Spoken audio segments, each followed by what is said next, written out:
but let's pull. Let's pull.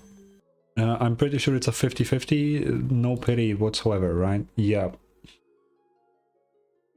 We have 7 pity with a 50-50. Okay, let's just get into it. Let's just do it. Okay, we have a 4-star. Okay, we have Candace. That's great. Go on. That's still a 4-star. Another Candace. I'll get a C6 Candace. I don't know what she does, but I'll get it. Okay. Oh, I don't want to spend that much primos. Come on. I still need Chaska next patch. You. Oh my god, please. Please.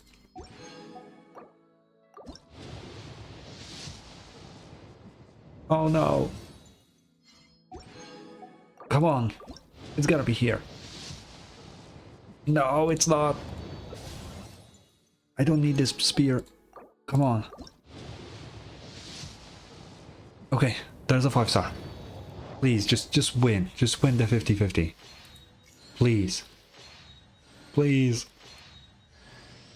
That scared me. No, why is it Mona? Why is it Mona? Come on, be a double. Please. No. Fuck. Okay, I guess we gotta use more prevos. But that's like C4 Mona, I think. Oh god. Okay. Please be early. Oh. Well, there we go. What the fuck is going on? How the fuck did that even happen? Children of Echoes, if you'd like me to forge what the f... I'll take it. I'll take... I mean... I'll take it. Don't shoot me, please, no. Please don't shoot me.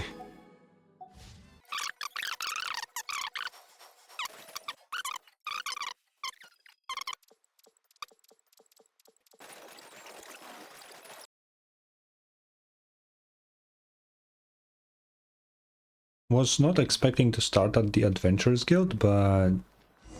Sure. I see. Thank you so much. The Adventurers Guild has been overwhelmed these days. No worries at all. We've always valued the strength of adventurers. Mm-hmm. Given the current situation, it's vital that we all work together. Since we're facing the same enemies, I'll send you the intel we've collected on the Abyss so far. Then we can take a look at how to coordinate our efforts. Okay. All right. Thank you so much. Hi, Catherine. It's us. Yo. Any new commissions? Ah, you two have come just in time. I've got some good news. The Pyro Archon has finished assembling her forces and stationed them all across Natlan. Okay. Given how the Abyss has ramped up its activities lately, we can no longer afford to act only after receiving news of an invasion. Wait, let me check something.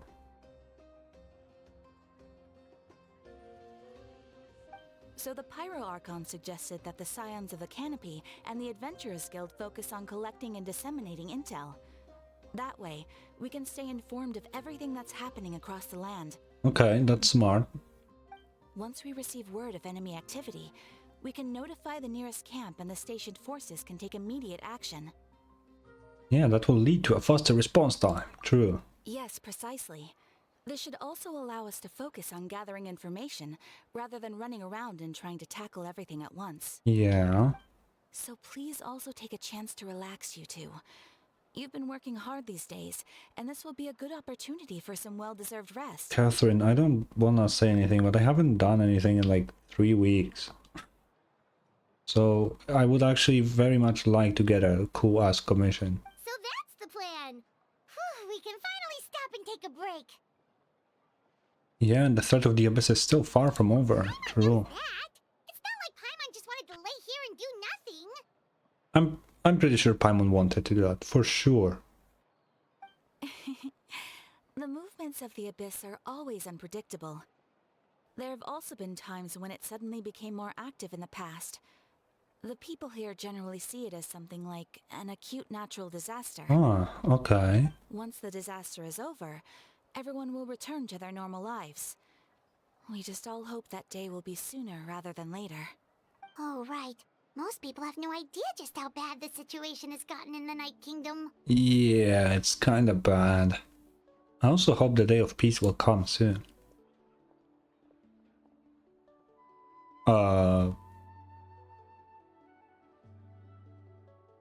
What happened to Kachina's voice? Is that the traveler in Paimon? Hello, hello. Oh, hey, Kachina! Are you feeling better now?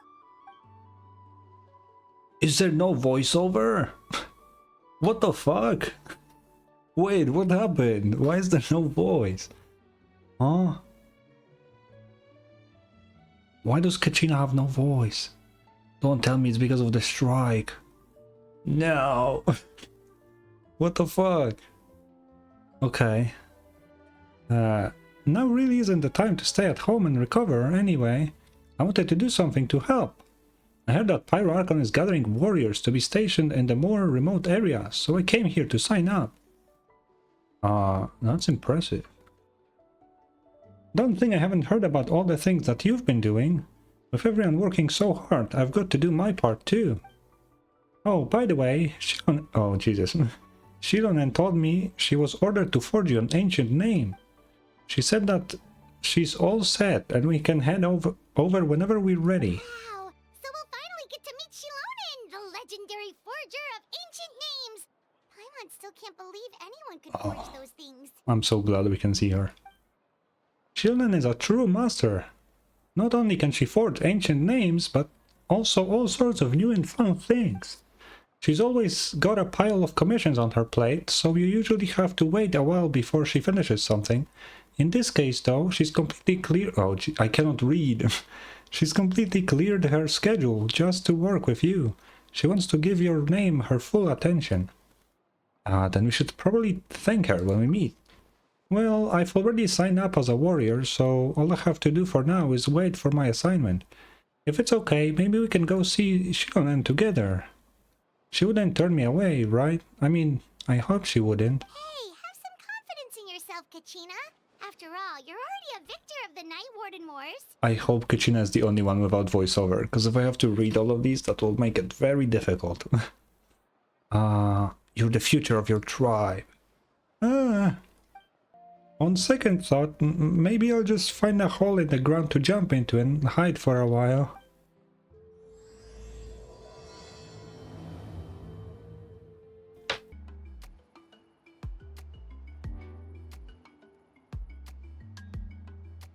She's a Cheeto. I'm sorry. Oh no. Why does it have to be Kachina, the one character that will be the worst for me to give a voice to? Shilonen, I've brought the person who needs an ancient name. She's super amazing and I've read... Oh my god. Okay, I'm just gonna give up on the high-pitched voice. I can't do it. Not today. I'm just gonna read it normally. She's super amazing and I've already learned tons of stuff from her. I can vouch that she's really worthy of a hero's name. Ah, yes, so I've heard. So young, and yet you've already got quite the reputation. I always hate when they call Traveler young, because we're like at least 500. At least. So it's kind of, you know. Wait, are you Outlanders? Yeah. Yep, we're travelers who just arrived in Natlan not too long ago. No, I mean, I was aware that you're travelers. It's just no one told me that you're Outlanders. Well, what, I mean, what do you mean? You're saying the Pyro Archon didn't tell you? No, the only thing she said is that a new hero had pledged herself to the plan, but we need to forge an ancient name to ensure she'd be able to return safe and sound. That means we will die. Just saying, that means we will die and get resurrected. Because otherwise they wouldn't do this plot. I don't feel like that just... It feels like they're planning to kill the Traveler, but we will just be revived. That's my thought. And she did mention that it would be quite difficult to forge an ancient name for them, but at the time, I thought she was just commenting on my skills. That would be really rude. But I seem to understand where the true difficulty lies now. Are you upset? Oh, I wouldn't go that far. I'm used to it, really. I just need a moment to process things. The Pyro Archon's requests are always difficult to fulfill, and we used to argue a lot. Honestly, it's probably for the better that she didn't bring this up at the time. Okay. Anyway, I can't argue with her if she isn't here, and it'd be pointless to take my anger out on someone else. I can take your... I mean... Just because I understand her rationale doesn't make me any less upset. After all, she must have known that forging an ancient name for an Outlander is an impossible task. Oh. It's impossible? As you probably know, an ancient name is a symbol of a hero's spirit and glory, which grows even richer and heavier as generations of successors inherit it. Yeah. We forge ancient names by engraving the heroic deeds of an individual who will become the first hero of that particular name. Yeah, I've got plenty of deeds under my belt. Yeah, I saw countless feats recorded in their adventure handbook. It felt like they could do anything. But they were all performed outside of Natlan, correct? Yeah. Yeah, that's right. Then those deeds haven't been recorded by the Night Kingdom. To take it one step further, even if you had performed heroic deeds in Natlan, as an Outlander, your actions still wouldn't have been recorded by our lands. Ooh. Only memories and experiences that have been acknowledged by the Wyab can be used as a basis for an ancient name. Gotta find a Wyab then. Even the greatest of craftsmen cannot create something out of thin air, you know. That's just how it is. I mean, I can understand that, yeah. So I don't want just anyone to get a name, huh? Mawika, of all people, should know better than anyone, yet she's still entrusted the task of forging the ancient name to me. Oh, Paimon gets it.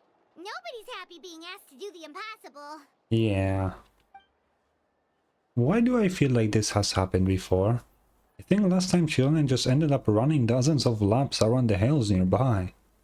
What? Huh? Ugh, don't remind me. Let's just focus on how we can pull this off. How to achieve the impossible. You mean you're already willing to accept the task? Well, what else can I do? What's happened is already done, and it's not like I can outright defy the order of my Archon. I mean, you could if it's literally impossible, you know?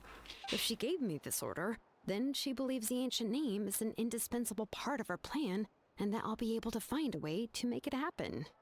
In other words, the order is an affirmation of my abilities. Whoa, not only has she accepted the task, but now she's looking for silver linings? Okay. Maybe that's just how much she and the Archon trust each other. Yeah, let's see if we can find some special way to pull this off. If we really can't make it work, I'm sure we can still go back and talk to the Pyro Archon, right? The key is getting the Wyab to somehow acknowledge the traveler's existence and record her heroic deeds. We heard the voice of a Wyab when we were in the Night Kingdom before. We even had a whole conversation with her. True. If we can talk to her again, maybe we can figure something out together. Well, every tribe has their own Wyab. How do we know if the one you met is indeed the best one for us to talk to? Does it matter? Plus, considering the unprecedented nature of this situation, I have a feeling that the acknowledgement of one Wyab alone would probably not be enough. Oh, so we need all 6 of them? I don't know. That requires a level of knowledge that I do not possess. We need to find a consultant who's an expert on all things Night Kingdom and Wyab. The first person who comes to mind is Lali at the Masters of the Nightwind, the one we call Granny Eats Talit. What do you mean, Granny? Wait a minute. What the fuck do you mean, Granny? Oh, we've heard that name before. We used her Spirit Speaker's stone to find Kachina's ancient name. A person who can make something like that must be pretty impressive. I'm sure she'd be able to help. Yeah. Still, she's older now and quite eccentric. What It's do you hard to mean even she's look at older with now? her, given that she's constantly holed up in her room and doesn't like to be disturbed. She looks younger than you. What the fuck do you mean she's older now? What the fuck is going on? I've heard that to get her help, you have to be extremely patient with her and know how to keep her spirit up. Sure, I talked to Faruzan. I'll be fine. I hate to break it to you, but... She probably won't be very happy with us. Huh. Why is that? I mean, didn't she already help you Oh, before? wait. And you even managed to save Kachina. Ah, about that. I just got reminded that we might have broken something pretty important to her. Well, yeah. At the cost of her spirit speaker stone being split into two. Huh? Great going, Moeka. We're already off to a rocky start here. In that case, I guess your only option is to try to emphasize that this is an important order from the Pyro Archon. Hopefully, Lali would still want to show respect to the Archon. That just makes it difficult. I'll also write you a letter on your behalf. If you can find someone to deliver it and mention some good things about you, then that should help too. Let's ask Kinich to deliver the letter. He understands the whole situation and it's already a familiar face to her. Paimon sure hopes a Hal won't interrupt when he's talking. Oh god, not a how. Alright, Kinich is a seasoned negotiator. I trust that he'll know the best things to say. Great, then I'll go contact him right now. Please just give me a moment to write the letter, and we can meet up near the Statue of the Seven later. Okay. Oh Jesus, sorry. Sounds good. We'll take a stroll in the meantime. Where? Oh yeah, great stroll. Just TP me up there.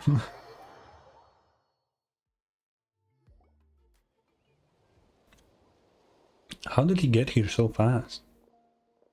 Oh, Kinich is also not voiced. We meet again. Kachina told me everything. I'll deliver the message to the Masters of the Night Wind and convince Titlani to give you a chance.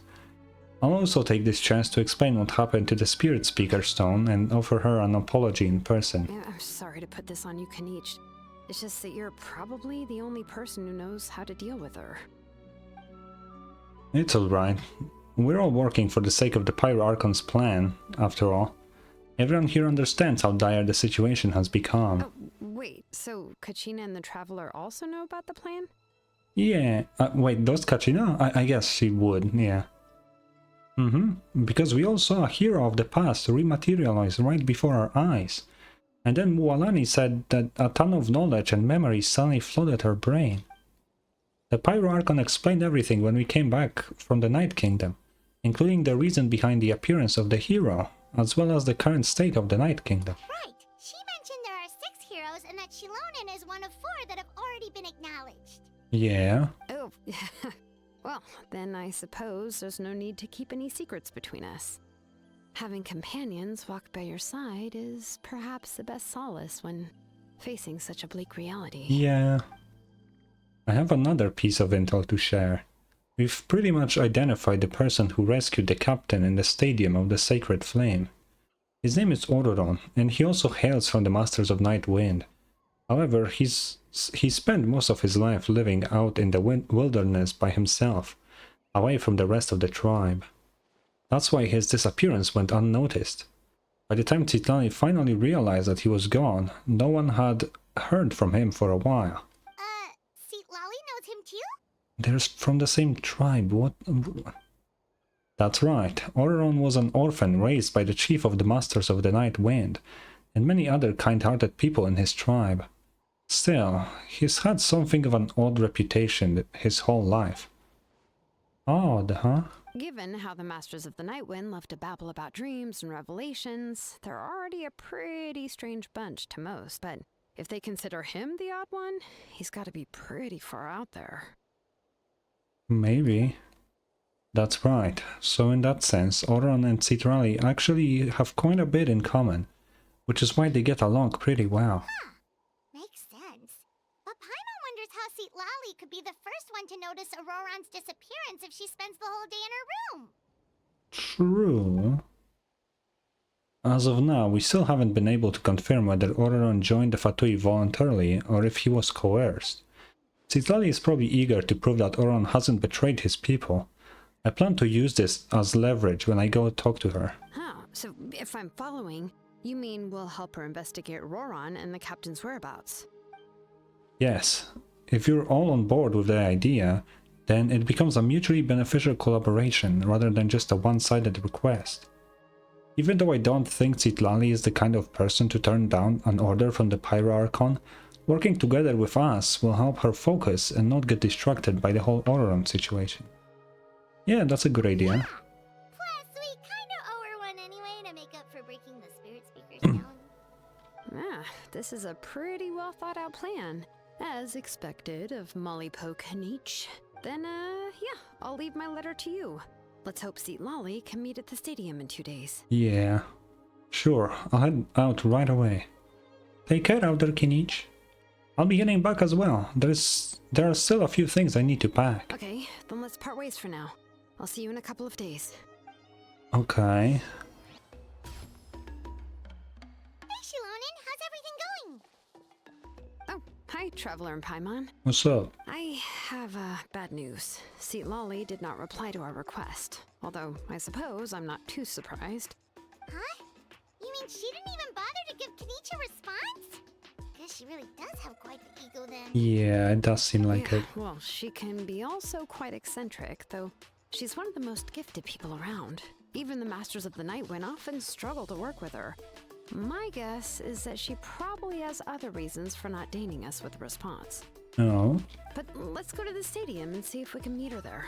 If we do get a chance to talk to her in person, we can still try to work something out.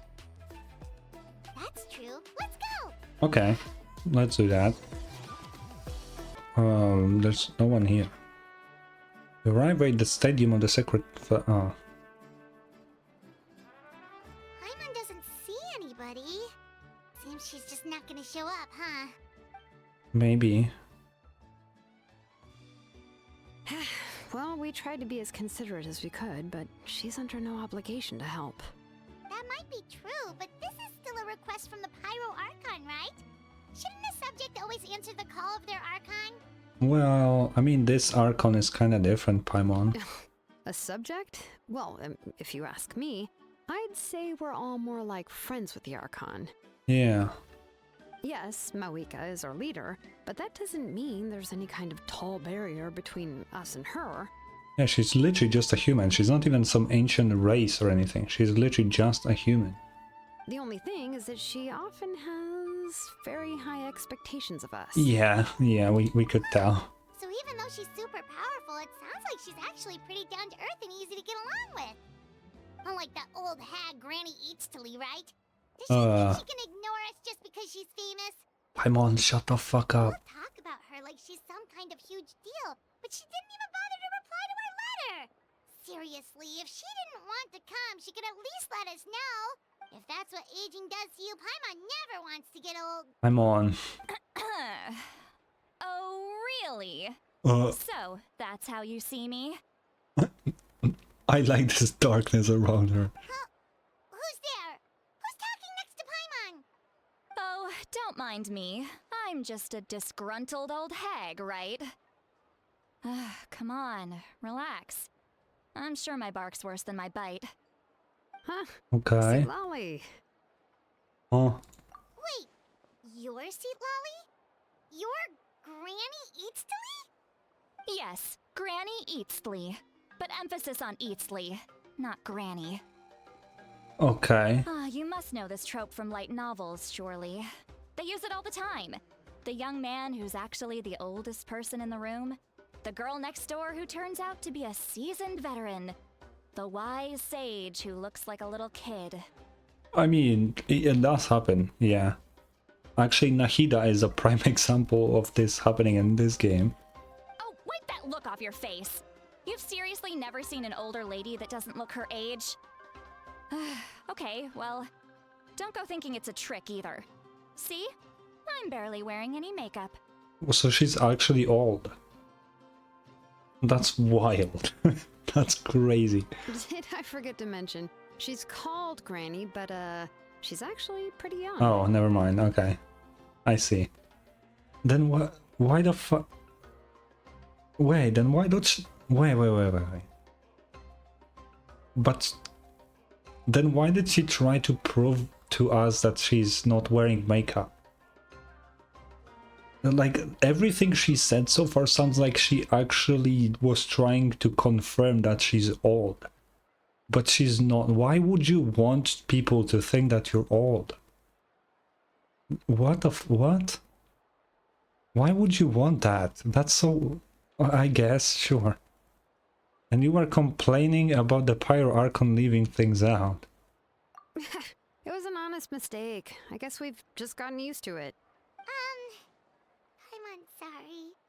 So, how old are you actually? I'm on. This game doesn't give us any ages, so don't think this will be the first. What? How dare you? Don't you know it's rude to ask a lady her age? Okay, Tsitlali, I don't want to be that guy, but currently everyone around you is also a woman. Okay, where is the issue? Paimon really didn't mean to offend you, it's just that... your case seems really unique. I don't think it's an issue if a woman asks another woman their age. Where the fuck is the problem? And Paimon looks like a baby. Like, what is going on? Oh, Paimon just wanted to apologize, but now she's putting more and more of her foot in her mouth. Really, Paimon just got a little mad since we thought, well, you were gonna leave us out to dry. It was my idea to invite you here, Tsitlali. So if you're upset, you can just take it out on me. I think like she will be more annoying to talk to than Faruzan was. That's... Oh no.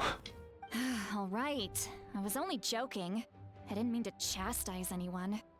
There's really no need to take all this so seriously. If anything, I'm gonna feel awkward if we keep this going. I received Kenichi's letter and was planning to attend this meeting. Since I had already decided to come, I figured there was no need to draft a reply that simply said, "Understood." Besides, just showing up is the most important part, no? I despise whatever microphone she used for this. Mine does that sometimes too, but my microphone costs $20, so obviously it doesn't have any like crazy quality on it or anything. But I hate every time she says the letter S. It is so crunchy, it's insane. That's crazy. But, of course... Oh, do you hear this? It's so crunchy. What the fuck? It's also natural for people to get held up by one thing or another as they're trying to leave the house. It certainly was a bit awkward to see that everyone else had arrived before me. At first, I was thinking of quietly sneaking over, but since you were already here waiting for me, I started to think about how I should phrase my apology. Only to hear you all talking smack about me. Oh. Well. Anyway, that's the whole story. Honestly, it's not like I owed you an explanation anyway. Uh-huh. What's with that expression? Don't ask me, Paimon. Was she feeling embarrassed just now? Is she waiting for us to carry on the conversation? Everything she's saying sounds like a joke, but I'm not sure if I should laugh. Would it be rude to laugh? Or even more rude not to laugh? When the Masters of the Night Wind say they struggle dealing with her, I wonder if the feeling is mutual. She seems to be pretty awkward herself. Everything she does and says seems a little forced. Anyway, Shilonen, I heard that you require my help in crafting an ancient name. Also, Tsitlali would be banned on Twitch as a VTuber because her hips are out. I'm sorry, that's just a random thing to say, but it is true. Correct. The situation isn't like anything we've handled before. Let me explain. Yeah, it's kind of tricky. I see. So Mawika has asked you to forge an ancient name for an outlander. Well, that would be a first. Okay, that subtitle is so wrong. That's crazy. And you've also heard all about Auroron. I must say, he's always been a good kid. I can't see him joining the Fatui of his own volition. He must have been coerced somehow. I mean, the very common theory I saw on the internet is that Ororon has his own plan against the Fatui. He's like working with them in secret, but he will betray them in the future. That's like the very popular like theory for him. Is it true? I don't know, we have to find out, but it kind of makes sense, especially that she now says that she seems that he is pretty like chill and wouldn't do that. Yeah, we'll know once we find him. That's what we came here to ask you. We'll help bring Auroron back if you help us solve the problems of forging the ancient name. What do you think? I suppose I'll just call you Traveler for now. Traveler, come here. Let me take a good look at you. Everyone calls me that.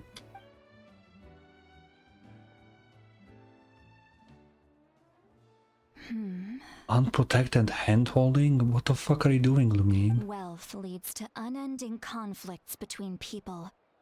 Yet you alone transcend the value of gold. Oh, what the hell? Baleful thunder and wrathful waves bring terror to mortal hearts. Yet again and again, you've braved them to find new worlds. Yeah. I definitely know what you mean. A weary yet free soul. Even the most verdant leaf in the forest will pray for your happiness and safe passage. Oh, what the fuck are you talking about? Those are all the things that I could see in you. You've experienced far more than even most mortals could dream of.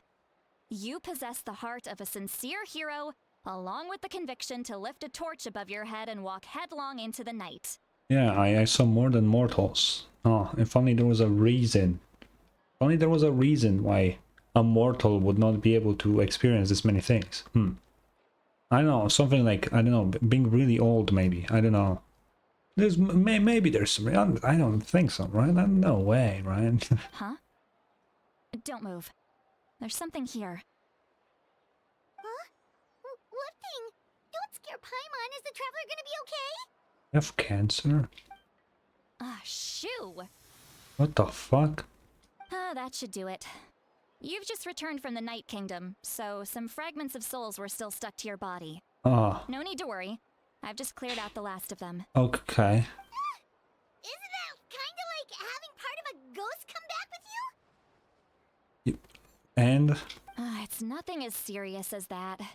If left unattended, the most it could do is stir up some chaos in your mind, and generally worsen your mood. Oh, okay. Well, in that case, better to get rid of them. Thanks. It was nothing. Shilonen, let's follow your proposal. Once you've brought Auroron back, I'll take you to see the Lord of the Night. The Lord of the Night? You can just do that. Don't we need to talk to the Wyab of the tribes? Something this important is beyond their jurisdiction. Only the Lord of the Night can decide whether we can grant an ancient name to one who does not hail from our lands. And you can just do that. You can just take us there. Just like that. The Lord of the Night is an ancient entity that rules over the entire Night Kingdom, constantly borrowing the power of the sacred flame to combat corrosion from the abyss. Well, he's not doing such a great job anymore. Last time we were there, it wasn't looking that great. Oh, so you're basically saying it's even more powerful than the Wyab of the tribes. Well, that sort of makes sense, being the lord of the entire Night Kingdom and all. Not exactly. It's not so much that one's more powerful than the other. But never mind. That's not important. What? It would take too much time to explain. Just listen carefully to what I'm about to tell you.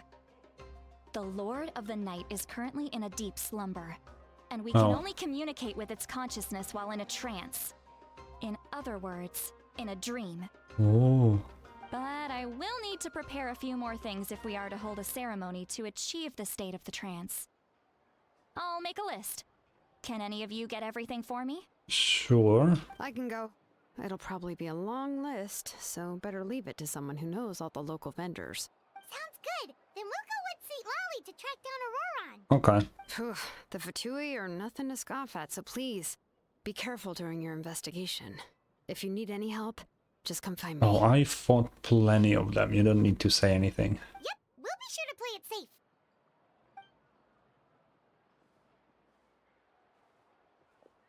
All right, now it's time for us to catch that brat and bring him back. Although the only Harbinger we defeated without anybody's help was Tartaglia. Because, you know, technically Raiden Shogun finished off Senora. Like, we defeated her, but she wasn't like, you know... I guess we could have beaten Senora, I'm pretty sure. But we didn't finish her off, but we could have if we wanted to.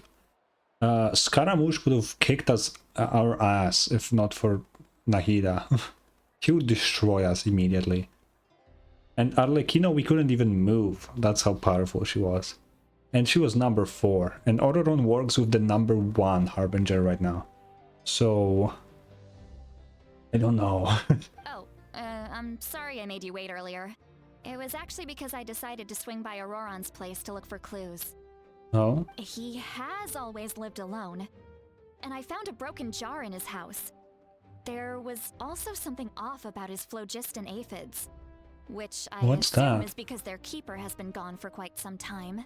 And interestingly enough, I saw some slash marks in the house that did not match any of our local weapons. Oh. My guess is they were left by Snezhnayan arms. Oh, sounds like the Vtuber broke into his house and took him hostage. But why would they kidnap a kid who just spends his days living in the country and raising aphids? He's only in his 20s. What would they want with him? I mean, maybe he knows something they need. That's not to say that I believe he's totally innocent, of course. Since he's the only one who was kidnapped out of everyone in Natlan, he must have done something to attract their attention. Yeah. In any case, we'll get to the bottom of this once we manage to get him back here.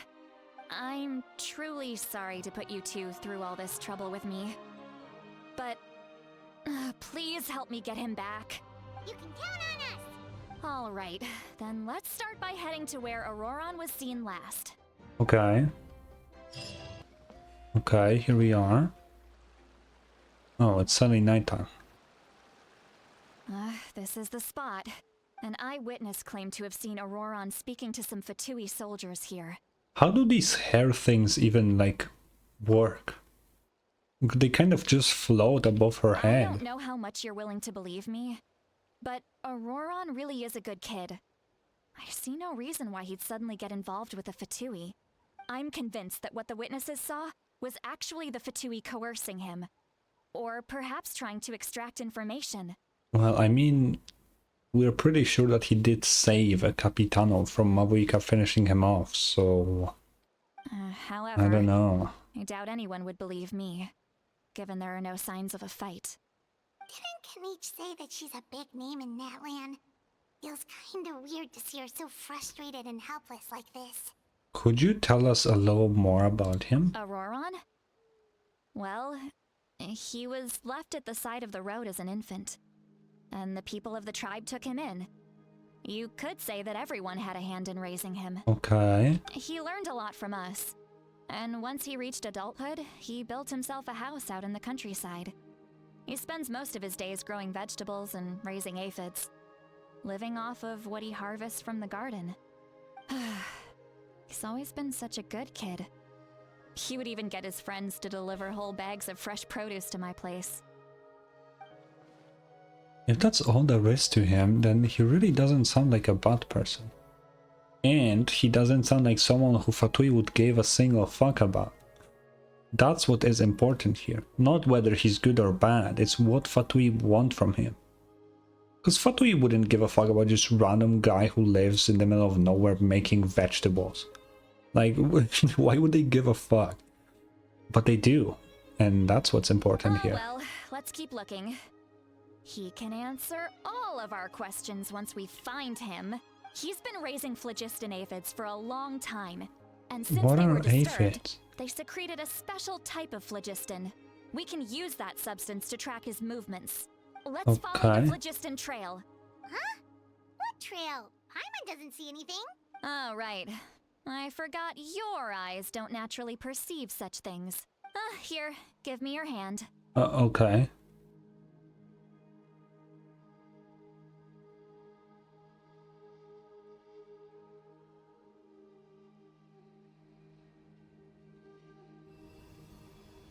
Ooh.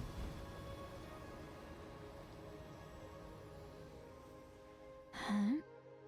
How about now? I don't know. What do you see? Okay, we can see a trail of some kind. Whoa, Paimon can see it now too! That's right. I used a spell to temporarily transfer a portion of my senses to you. For a short while, you'll be able to see the phlogiston too. Okay, but she didn't seem to do that for Paimon. Why can't Paimon see it now? Okay. You can even share your senses with us? First time Paimon's heard anything like that. It requires a very rare spell that most people aren't adept at. But don't worry, it's a cinch for me. Between the two of you, it seems the Traveler's senses are a bit stronger than Paimon's. When I held your hand just now, I could sense that you've got a great affinity for phlogiston. You're extraordinarily gifted. Anyway, we'll need to use our vision now to track down Auroron. Good luck, you two. Okay. Sure. Over here, this way! See, Lolly might say a lot of deep and confusing stuff, but this spell of hers is really something. Oh. What does she mean by deep and confusing? As far as elderly shamans go, I'd say that I'm already pretty easy to talk to. Is there any other old hag who's as fluent in the language of the youth as me? What? But is my way of speaking still not trendy enough? Oh my god. I've already tried my best to match their speech patterns. But given the looks on their faces just now, or perhaps I'm still not fashionable enough? But that can't be, right? Ugh. Don't tell me they're still getting the impression that I'm super old-fashioned. I mean, I don't think fashion is an issue here, because she has actually a pretty cool design. Huh? Wait, don't tell me we can hear her thoughts. I think I just heard a voice. Wait, but it wasn't with my ears. Was it all in my mind? Was that Seat Lolly's voice? No shot, we can also hear her thoughts after this spell. Seems Paimon heard the same voice. But she also looks like she understood what's going on. Let me think. Ah, it must be a side effect of the spell she cast. Now that I think about it, it's a good thing I found some helpers this time. Some things are best done with the help of friends. So we can now hear her thoughts through telepathy. Wow, this is amazing. Something like this could only happen with Citlali. Oh? They appear to be feeling quite confident. Looks like our work will go smoothly. Okay, so she... Why does she not know this side effect? You bet, just leave it to us. Hey, looks like there's a new camp over there. There sure is, Paimon. Yeah, judging by Paimon's experience as a guide, it definitely looks like people set up camp here. Paimon, I would have never guessed. What gave it away? The stove? Like, what the fuck? It's the most obvious thing ever, Paimon. Wait. The phlogiston here is a bit odd. Why is that? Let me see. Paimon sees a small shape here. Could it be some sort of symbol? This is a distress signal for the Masters of the Night Wind. Only someone from our tribe would recognize it. So Auroron was indeed being threatened. We've got know. to find him. Fast. It technically could be a trap. Leaving such a subtle mark implies that he was trying to be discreet. In other words, he was probably under the Fatui's watch. If they notice us, we can just charge in and fight them to the death. But what if my darling grandson is also there? I can't have him caught in the crossfire. How old are you? Stop keeping this a secret. No, I've got to be careful. Otherwise he'd get hit as well. How annoying. No, I've got to stay calm and keep my composure.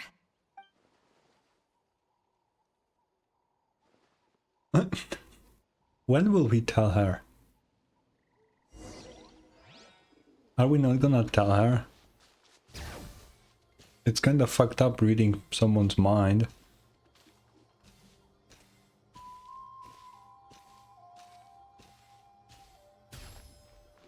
Okay. There are traces of people staying here too. Wait a second. The phlogiston around here is jumbled up. It looks the same to me. I can also smell a mix of elements in the air. Pyro, electro, and some other elements as well. Okay. Kanich told us that you were super amazing. No wonder you can sense so many more things than us. It's about time that little brat said something nice about me. There are signs of a struggle here. Judging from what's left on the scene, there must have been a fight. But after that, the factions seem to have gone their separate ways. Both the phlogiston and the elemental traces in the air support that. Seems like Auroron found a chance to fight Do you back. still remember the little mark we found before? Paimon's thinking, what if Auroron wanted to leave another distress signal, but was caught by the Fatui? Citlali looks pretty worried. Indeed, judging by the distress signal from before, Auroron was being held by the Fatui. So given the difference in numbers, he probably wouldn't have been able to overpower them. Given there are 2 signals leading from here, we should split up as well. Okay. I'll take this direction, and leave the other one to you. Let's meet up again later. Sure. Auroron, what the heck were you doing? It's one thing to trouble me, but now I had to bring other people into this as well. You little brat. And off she goes. Okay. Traveler, did you hear all of that as well? Yeah, I did, Paimon. Once Citlali left, that voice went away as well. Paimon even tried calling her name inside Paimon's head, but there was no response. Yeah, it doesn't go both ways. I guess that's why she wouldn't know about the side effect, I guess. If it's only one way, then I guess, yeah. So you were thinking the same thing. Paimon also thought that if we could hear what she was thinking, then she could probably also hear what we were thinking in our heads. Oh, I guess she said that she shared the hair, senses, that's what she said, with us. Not, like, fused them. She just gave a bit of her senses to us, and that's it. So it would make sense that it's just one way. I don't think Citlali noticed anything. She did say that she was quite adept at this spell, and it doesn't sound like she's had any trouble with it in the past. Huh, maybe we're a special case and can hear her thoughts as a side effect. If you think about it, she's really got a lively inner world. It paints quite a different picture from Paimon's first impression of her. Yeah. Okay. Paimon sees some traces here. Let's follow them and see if we can find anything up ahead. Bro, this uses so much phlogiston. Holy fuck. Okay.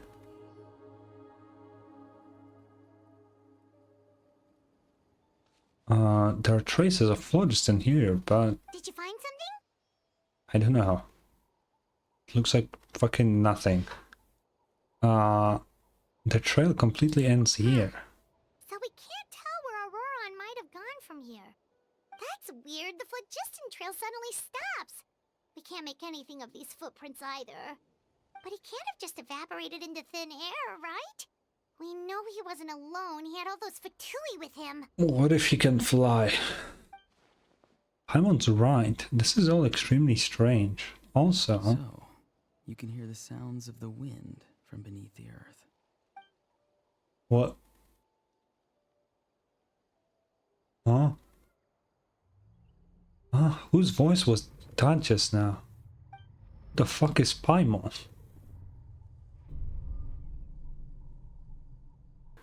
What is happening? What the fuck? He kidnapped my soul into the Night Kingdom? What the fuck? The Night Kingdom? How did they get here? I'm very sorry, but please do not move. I have no desire to hurt you. Why is he so big? I apologize that our first meeting has to take place like this. It's just that you're much like one of those animals with ears that perk up as soon as it senses danger in their environment. What the fuck do you mean by that? And given your combat proficiency, I would not have been able to gain an advantage over you if you were anywhere else in the world. However, you're now in the Night Kingdom, a familiar domain to the Masters of the Night Wind. I've been here too. Hello, traveler. I'm Auroron, the one you've been searching for. I don't. He doesn't sound edgy enough. Is that a weird thing to say? But what does this mean? Have you escaped the Fatui's custody? Ah, the Fatui's custody. I see. So even Granny has told you that I was coerced by the Fatui. I'm afraid you've been brought here by a lie, like a false omen in the lingering smoke. I like that he has two different eye colors. My friend and I only left those traces to lure you here. Deceiving you was never our true intent, however. It was simply the fastest and most feasible way for us to set up a meeting. So I was right. It's the captain. Greetings, traveler from afar. Oh, that voice. Be careful with this traveler.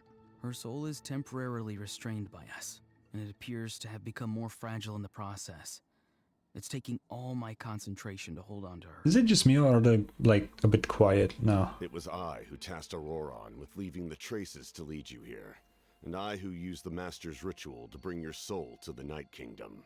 What do you want? I've heard much about you from the past encounters you've had with my colleagues. Given the present situation in Natlan, I would like to sincerely request a formal meeting with you, in person. Yeah, sure. I will use the opportunity to explain my goals and motivations to you, as well as why I mistrust Malwika, the Pyro Archon. I believe there is little reason for you to blindly follow her plan. Wait, actually, you know what? That would be a crazy twist if Malwika actually is evil. You know? That would be a crazy twist. I don't think that will happen, but it would be a crazy twist. If you would like to hear our intel, then find us to the east of the stadium. But remember, not a word of this to anyone. I would like to avoid any further conflict. Listen, so Capitano, I like you, man. I think you're pretty cool. However, I have this annoying fucking flying baby, and I cannot get rid of it.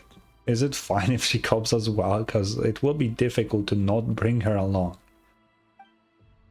You will see me again once you return to reality. No matter what I say, please, help me keep this a secret. This is all to avoid dragging Granny into this conflict. Okay. Interesting. I did not expect this to happen.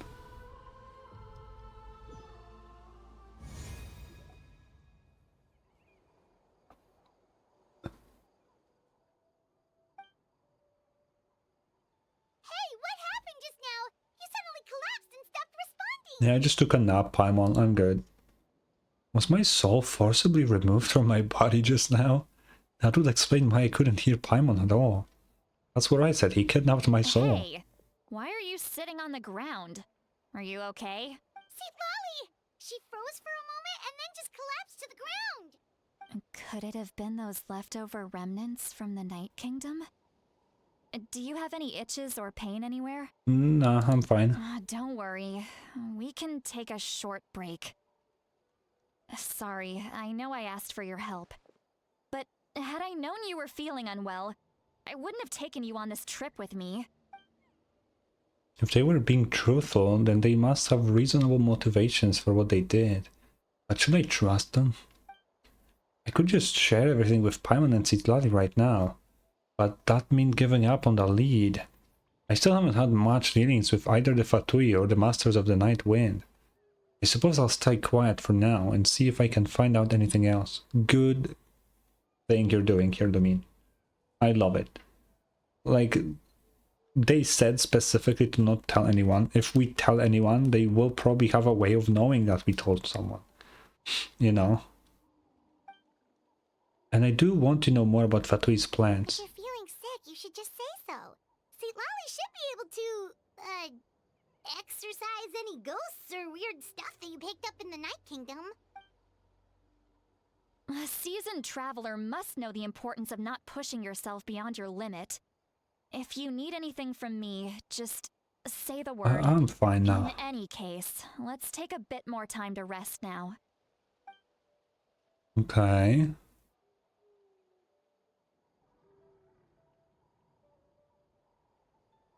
Oh, okay. Need to be more careful next time. Feeling better yet, Traveler? All right, let's get ready. I followed my phlogiston trail earlier to a stronghold guarded by soldiers. I have a feeling that Auroron is probably being held inside. Maybe. Oh, so it's close by. Then let's head over right away. I'm sorry, I didn't realize I was holding you Well, up. I recruited you to be my helper, which means we're in this together. Like the wind and the clouds. We either move as one or not at all. But if you want to make it up to me, then just be sure to fight extra hard when the time comes. Okay. Look over there. I'm looking. Paimon thinks Oh. she sees someone in the middle of the Oh, camp. it's Auroron. That's Auroron. So he really was taken by the Fatui. Ah. So that's Auroron. He does look the same as when I spoke to him in the Night Kingdom earlier. He was behind you. I mean, Lumine. He was behind you. How did he... Okay. All right, we'll take the lead. Electro. Hey, quit daydreaming. Don't you have work to do? I cannot see the sun. What? What? Without the sun, I cannot see the truth. You are currently blocking the light, so I must beseech you to move aside. Huh? Okay, Mr. Philosopher. That's enough mumbo-jumbo. Wow. I'm going to rip that guy's head right off. That's crazy. That's wild. See, Lolly's struggling to control her temper now. Are you ready? Let's go kick their butts. On my count. 3, 2, 1! Still trying to resist? Okay. You've got no idea who you're up against. Auroron! Granny! Paimon knows she's called Granny Eats to Leave, but it's still kind of weird hearing someone actually call her Granny. Oh my god. And greetings. I mean, to it you is too, weird as fuck. Other Granny? Oh, I mean... I at least fit to be called that because I'm old. But it's still weird. What did you just call her? Granny. Is that not right? You are Granny's friend, are you not? You seem to be approximately the same age as her, so I figured you're also a Granny. Oh my god. How many times have I told you? It doesn't work like that. There are a lot of people who look about the same age as me. You can't go around calling everyone Gramps or Granny. Yeah. Wait. He's not a child, is he? Don't tell Paimon he's one of those people who look like an adult but are actually only 8 or 9 years old. Bro, that would be wild. Oh, your words have pierced my heart like a thorned vine. Given how hard those thorns are to remove, I may just need to find a pair of tweezers. Why are you so upset? You can just say yes or no. Of course I'm not a child. It's just Granny always taught me to show gratitude where it's due. And since the Masters of the Night Wind raised me collectively, I basically see everyone above a certain age as an elder I should look up to. Okay. The way he talks has definitely changed. But it doesn't feel like he's putting on an act. He asked me to do whatever I could to help keep things a secret. And even said it'd be for Citlali's sake. I mean, that's... Exactly. But if you keep that up, then everyone's going to be your senior.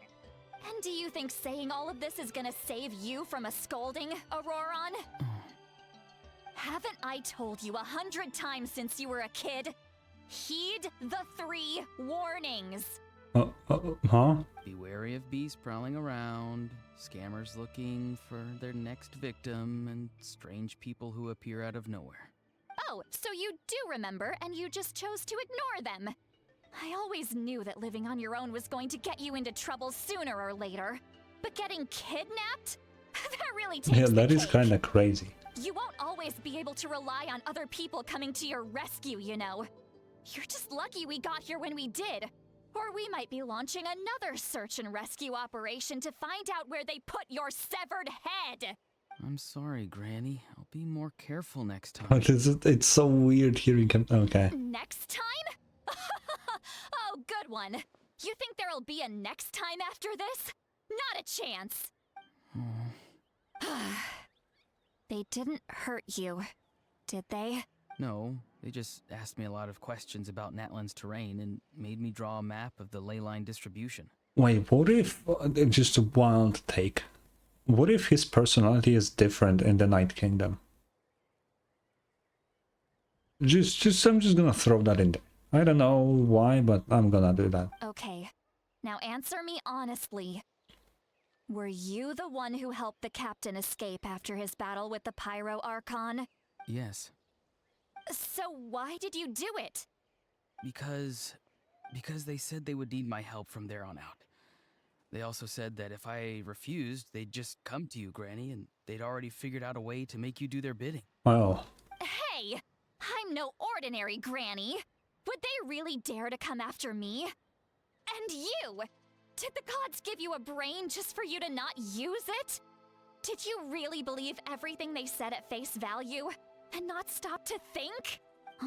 Thankfully, the Pyro Archon only asked that we find the mysterious individual from the Masters of the Night Wind, and didn't slap your name on a wanted poster. Don't think for a second that she doesn't know what's happening. Yeah. Even if the truth that you see will soon manifest into reality, there is still no need to preemptively panic. Have you forgotten the words that I've taught you? I'm sorry. Ugh, forget it. We can submit the details of this camp and the defeated Fatui as evidence of your innocence. Let's clean this place up and get back to the city. Auroron, you better remember this lesson well and seriously reflect on What do your you mean the actions. city? Also, once we return to the city, come to the speaker's chamber with me. I'll need you to explain everything. I don't think that classifies as a city, but Sounds sure. good. Should I bring some of my homegrown vegetables as well? Your vegetables? Yes. I grow a lot of fresh produce in my garden. I hope the Pyro Archon won't be too picky about the selection. Now's not the time to be thinking about that. I don't know, veggies are pretty If you nice. do come face to face with the Pyro Archon, the first thing you should do is... Recite the 3 warnings. Huh? No! You should What? emphasize that you were not in cahoots with the Fatui! How exactly did the masters raise this guy? Oh, right. What the fuck is going on? What the fuck? This is crazy. Oh. Okay, you return to the city, and Citlali brings you to the speaker's chamber, where you recount everything that has happened to Auroron. I see. So Auroron came to the captain's rescue because he promised to help him in exchange for Citlali's safety. That's right. I'm sorry. Now that you know Auroron was only trying to protect another member of his tribe, could I ask you to petition the Pyro Archon for her forgiveness? Okay. We'll give her a full report. We'll let you know once she's reached a decision. Will I need to stay here? Technically, yes. But if Miss Citlali is willing to serve as your guarantor, then we can release you from custody. Okay. Sure. I'd be happy to do that. I don't have any more time to waste here. I still have other things to do. Understood. Thank you very much. Mr. Auroron, please report back to the speaker's chamber as soon as you've received notice of the Archon's decision. I understand. Thank you. And thank you too, Granny. Stop. Well, at least you won't need to hide your face anymore. Traveler, Paimon, thank you very much for your help. And don't worry, I haven't forgotten about my side of the deal. Yeah. Once Auroron is settled, I'll go talk to Shilonen and get started on forging an ancient name for you. Oh, thank you. I'm counting on You you. scratch my back, I scratch yours. It's as good as done. You can just go twiddle your thumbs or something while you wait for the good news. Okay. Bye for now. Bye bye. Come with me, Auroron. we've got to find you a place to stay for the night. Goodbye, other granny. Stop. This new grandson of mine is way too polite. That was... okay. That look on his face, he's probably trying to remind me of my promise. He doesn't strike me as a liar. Had I not seen everything for myself, I'd have never guessed that he could have done so much work behind Citlali's back. What does he really want? We're finally done. Alright, it's time to find some grub. Paimon, there's something I need to tell you. What is it, Traveler? Oh, okay. So we are telling Paimon. What? That captain? Shut the fuck up, Paimon. Shut up. Sorry. Paimon just didn't see that coming. So you really saw him in the Night Kingdom? And he didn't attack you? No, he actually seemed pretty chill. Oh, that Auroron, what is he up to? He sounded earnest enough just now. Paimon would have never guessed anything was happening. All that stuff about protecting Citlali and being forced to help the Fatui, when he's actually been a willing accomplice all along. Yeah, we still need more information, for sure. You're right. Still, Paimon appreciates you telling her about this. Paimon will support your choice no matter what, so if you want to go, we can go together. It's either I tell Paimon or she will find out on her own because she just stalks me everywhere. It's one or the other. There's, you know. We still have another whole day before the meeting, so we'll just meet with them when the time comes. Okay. Oh my god, how many waitings is there? Wait, no shot, you're just meeting me here. Like, right fucking here. The fuck?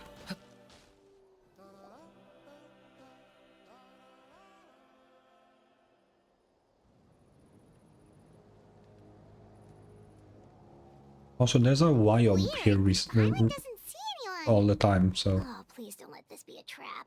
I don't know where the Wyob went, but... you know. Oh, there he is. What was that?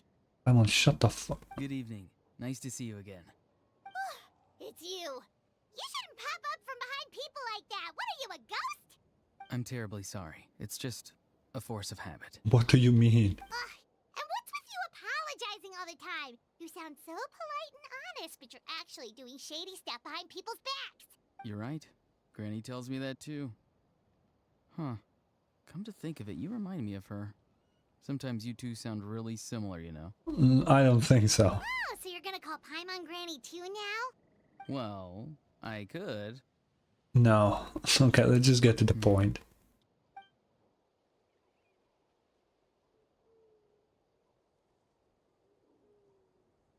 Uh-huh. It's all clear. Over to you. Excellent. The fact that you showed up proves that I was right about your character. Where the fuck did you come from? I don't really care how the Fatui think about me. I care what Arlecchino thinks about me, but the Fatui as a whole, not really. But let's just say that I'm only in for the intel. Yet, there's been a lot of talk about you. Child told me that you're passionate about the unknown and willing to take risks. Rather than facing you as an enemy, I would much prefer to bring you to my side. I'm in. That's all. You have no idea how much I want there to be a good gacha game, and emphasis on good, where we are the villain. Okay? I just want it so bad. I love villains in stories so much, especially if they're well written, that is, right?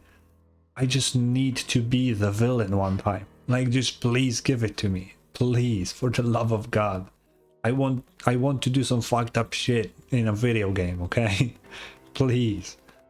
Please. Okay, anyway, I let you continue. If we allow the current state of things to continue, we will inevitably clash.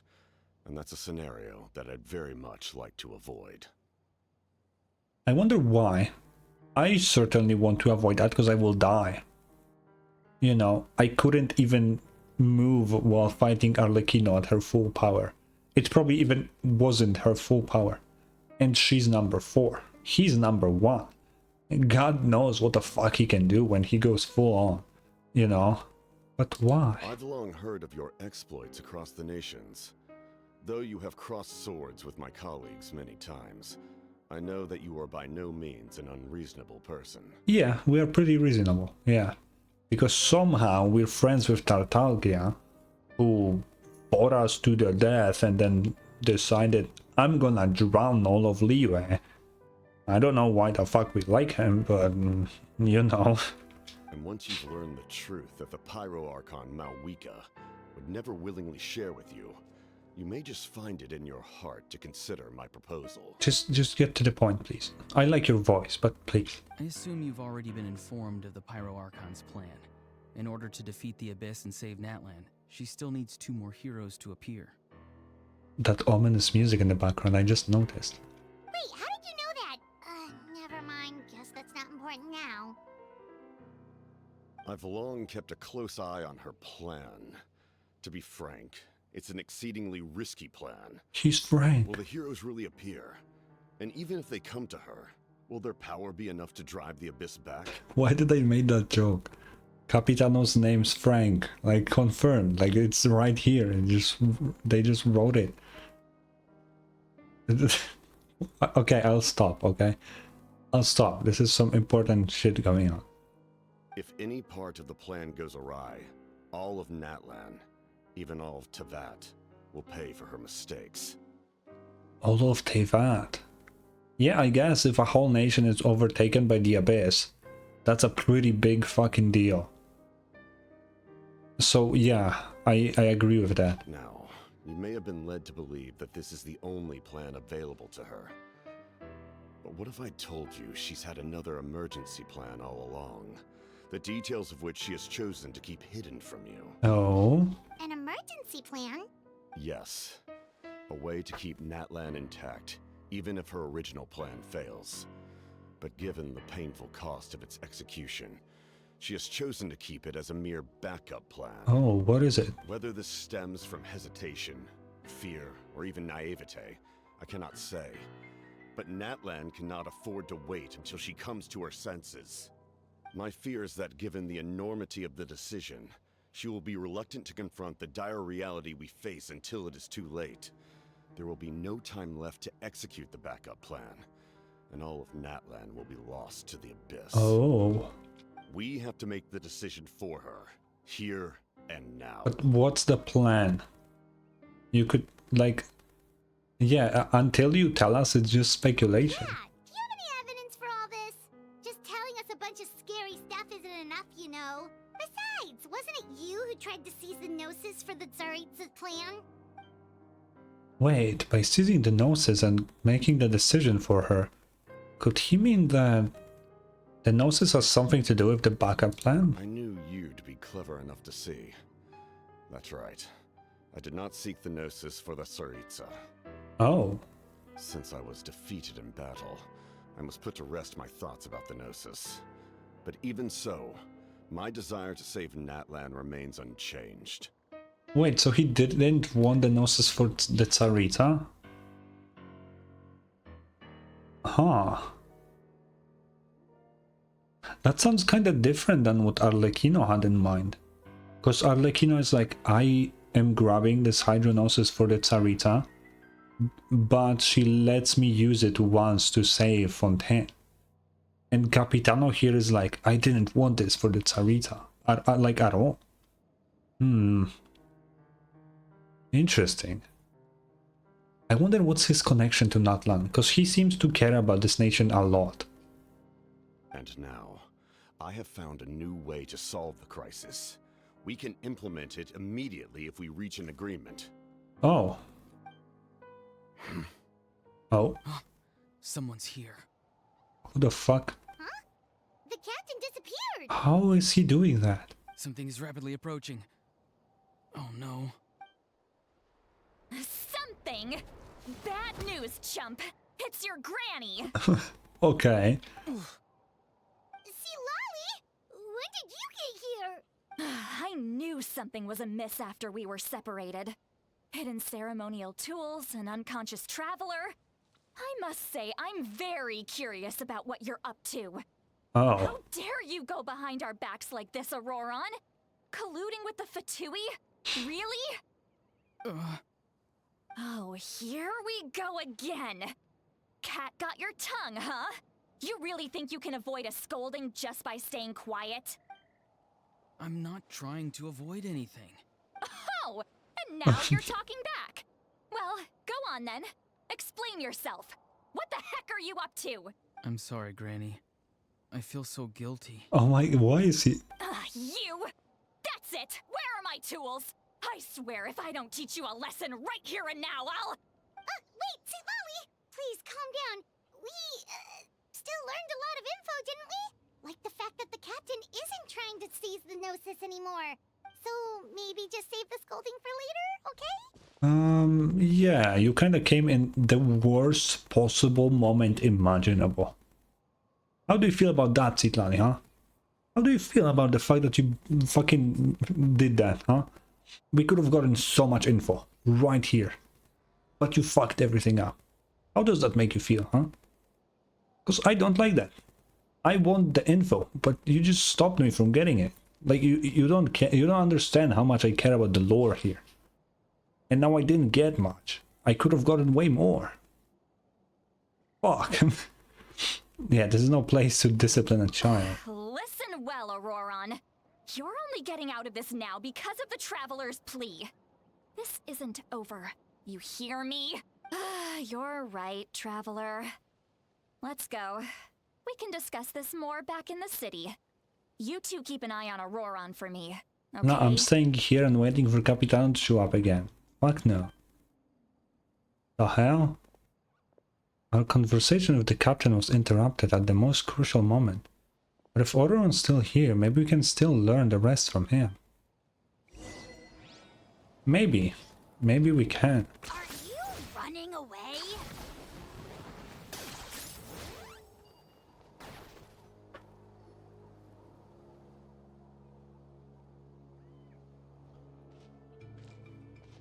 In all my years, I've never had a child cause me so much grief. Do you seriously not see what's at stake here? You've got a head on your shoulders, Auroron. Use it!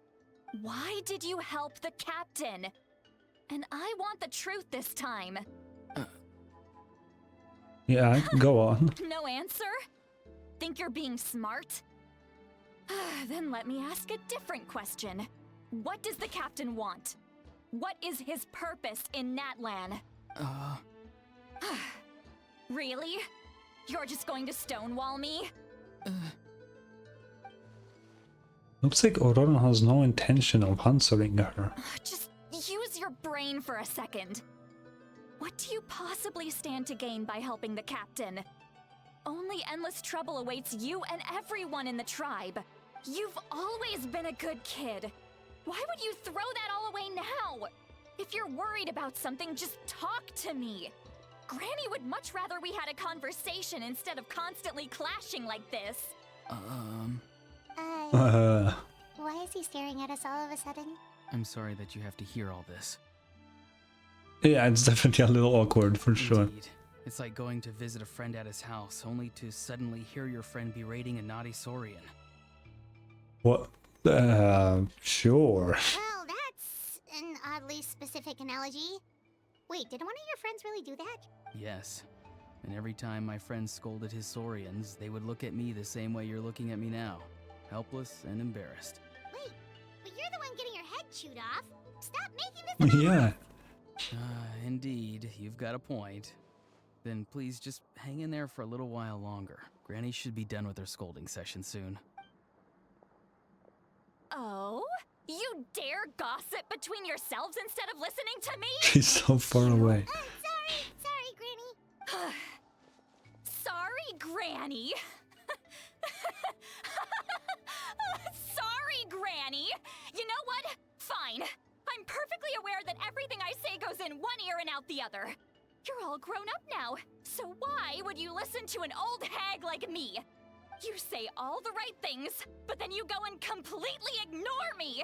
Well, if that's how you're going to treat me, you can stop sending Aoife over to my place to deliver your stupid vegetables. I don't need anything from you! It's about the veggies. Who's Aoife? A delivery person? That's irrelevant. The point is, he hangs out with this kid, so he must be no good. You kids get to a certain age and suddenly act like you know it all. There's nothing I can say to get through to you. Auroron, if you're still thinking about that so-called duty, then please, just forget about it. The ley lines did not fall to this state because of you. And we've long closed the book on that incident. What? Seems they've started talking about some kind of tribal history. Paimon's starting to get lost. That's not it, Granny. Huh? There's something off about that voice. I know you tend to get down on yourself when you're upset, but I can tell I really hurt you this time. All I can say is I'm sorry. His voice. Auroron! Where have you gone? What? It sounds like he's somewhere super far away, but isn't he right here in front of Oh, us? that's why he was quiet. Okay. I'm really sorry.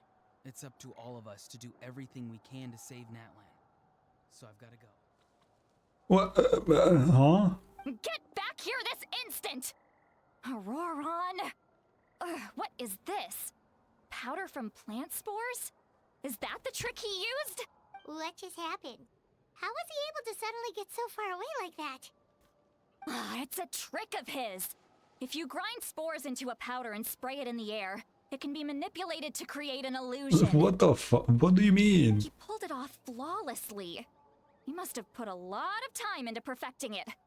Don't tell me that's how he's been hunting in the fields these days. Oh, couldn't he have picked up something more useful? I don't know. Seems useful as fuck if you ask me. Little brat. That's it. The next time we meet, I'm definitely going to break his legs. Whoa. Whoa. Chill out. Whoa, that's a little extreme. But still, why does he feel like he needs to run from us? If his goal is also to protect Natlan, then can't we work together? He still doesn't want to tell us anything about his goals. I'm sorry for interrupting your conversation with them earlier. Yeah, why did you do that? But even if you'd been able to hear them out, there's no guarantee you would have gained anything substantial. But there is a chance. What the fuck do you mean? If you have two options between you, one option is to talk to someone who is like technically currently you think your enemy, and you can learn their plan because they're willing to tell you to it. It's either A, you're getting useless info, or something very important. The other situation is where you don't talk to them at all. That way you get nothing, not even a chance to get something important. Talking to them is always the better option, but you fucked it up. Why did you do this? Auroron probably did everything he could to get away because he knew I'd get the truth out of him sooner or later. Ah, that brat. I swear. The captain probably has some sort of substantial plan, otherwise Auroron would have no reason to keep following him. Meeting again is out of the cards for now, so it might be faster to just approach the Pyro Archon and confirm what the captain said. I don't know if that's a good idea. I don't know. And also, I can tell that Auroron's stubbornness has hurt Citlali deeply. I need to find a way to confirm. We don't need to do that. That's not important right now, traveler. The fuck do you mean? What was all this about Auron's duty earlier? We've got quite a long walk back to the city. Let's take our time. It'll give me a moment to figure out how to explain all this. Sure, I guess.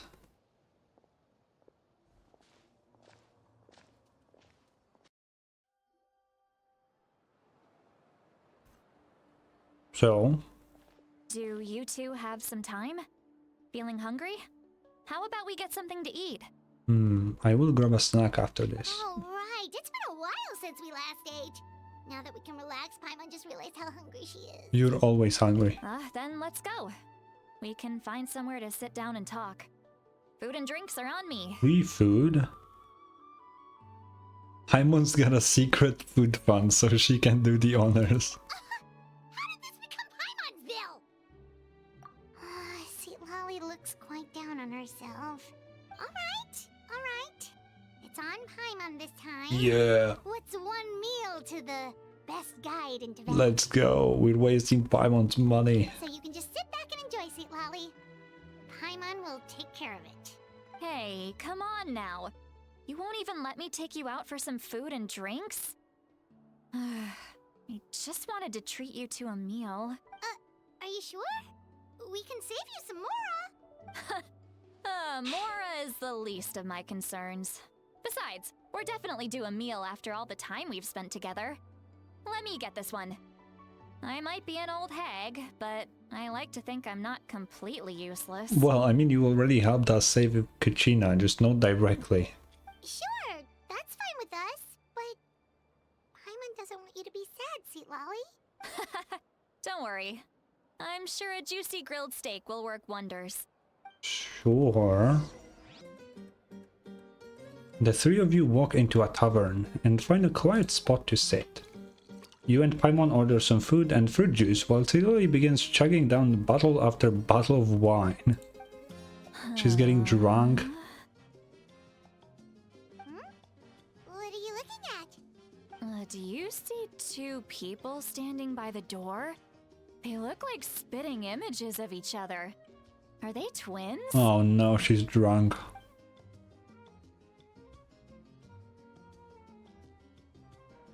But Paimon only sees one person there. Huh? How could that be? I guess my mind isn't as sharp as it used to be. Give me another bottle, boss! Oh, she's gonna be so fucking drunk. Do you think she's drunk? No, Paimon, what do you... No, definitely not. What the fuck? Yeah, I'd be surprised if she wasn't. There you go, miss. Oh my, it's not every day you get to see Granny Itzley here with some friends. Not to mention ones who've made a huge name for themselves recently. Oh, so you've heard of us? We're famous. Once again. Of course I have. Aren't you the ones who saved Kachina and brought her back? No wonder you hit it off with Granny Sitlali. She wouldn't spend time with just anybody, you know. I don't even remember the last time I saw her with a new friend. Wait, so you call her Granny too? Well, given our ages, it'd probably be more accurate for me to call her my great-great-granny. She's one of the most famous people at the Masters of the Nightwind. Most days, hardly anyone even dares talk to her. Okay, so is she old or is she not? What the I cannot understand. What? How old is she? What the fuck is going on, man? Huh? Gossiping about me right in front of my face now, are you, Chonka? Oh, please, Granny. I wouldn't dare. I'm just beyond happy to see you bring over some new friends. After all, any friends of our regulars are sure to be great customers too. All right, that's enough. Go on now. I'm sure the other customers would like to talk to you as well. There's no need to keep staring at me. I promise I'll keep my alcohol down until I leave. Well then, you have my thanks. Okay. After Chanka leaves, Tiroli downs a few more glasses and begins to stare blankly into space from her chair. She said she'll stop. You start wondering whether she's actually drunk or working through some complex problem in her head. No, she's definitely drunk, Traveler. What the fuck do you mean? Also, I love the new expressions they added in Natlan. It's kind of funny. Who's that? You got some gall calling me by my first name. Let me guess. You want to test your skills against Granny Eatsley, don't ya? Nah, not really. Are you still with us, Lolly? You're kinda talking to no one. You chumps come around here, picking fights with me. Oh god. You know what happens next. You lose, and then run off home to tell everyone about how I'm this big scary bully. It's always the same story. You brats start it, I finish it, and then I end up with the reputation of being some kind of terrible monster among the shamans. She's so drunk. I mean, come on. Monster? Me? Really? What did I do to deserve that? Granny Lolly, you're not a monster at all. Exactly. And while we're at it, I'm not some lazy slacker either. Between meditation, advising the chief, and speaking with the Wyab, I actually have a pretty packed schedule, you know. Sure. Oh yeah. And I have to mentor all the new kids. Hey, new kid. Yeah, you. Me?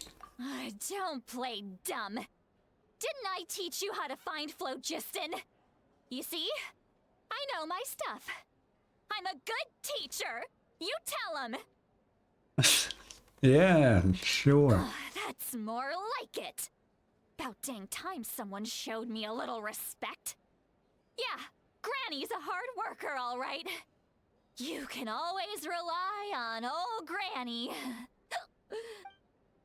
Oh my god. Did she just fall asleep with her eyes open? Oh, jeez. Oh, that's crazy. Behind this pitch-black curtain, a chapter of hatred reveals itself. Behind the smoke. The lingering smoke. Ah, she's meditating again. She does this whenever she's had a few too many drinks. Her mind's actually racing at this point. It's quite the opposite of sleep. Oh. Is this another specialty of the Masters of the Nightwind? No, I'd say it's an ability that's unique to Citlali herself. While she can easily pick up everyone else's skills and tricks, few have been able to master hers. Oh, okay. Warning, warning. Red, the color of danger, has now arisen within that pair of eyes. What? Huh? Are you good? Traveler? Paimon? What's wrong?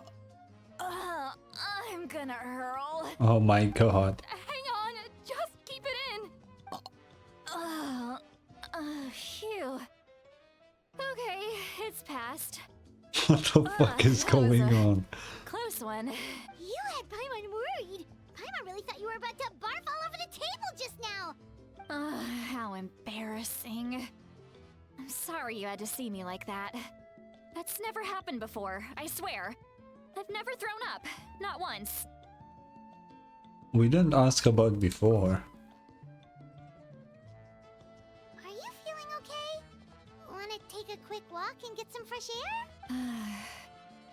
There's so much that I want to say, but I can't. Huh? Why not? Of course you can. Just say whatever's on your mind. Please, Paimon, it's not as simple as you think. We've only known each other for a few days, right? What would you think of me if I were to start dumping all of my complaints on you after we've only just met? I mean, it's kind of annoying if people do that, honestly. Oh, Paimon gets it. You're hoping that we wouldn't think less of you no matter what you're about to say. No, that wasn't my point at all! Seriously, don't you youngsters know anything about shame? I'm talking about shame! I've lived all these years and still can't get rid of it! Surely, you know the feeling too? Actually, about that. Should we just tell her? Huh? What? Tell me what? Yeah, this is as good a time as any.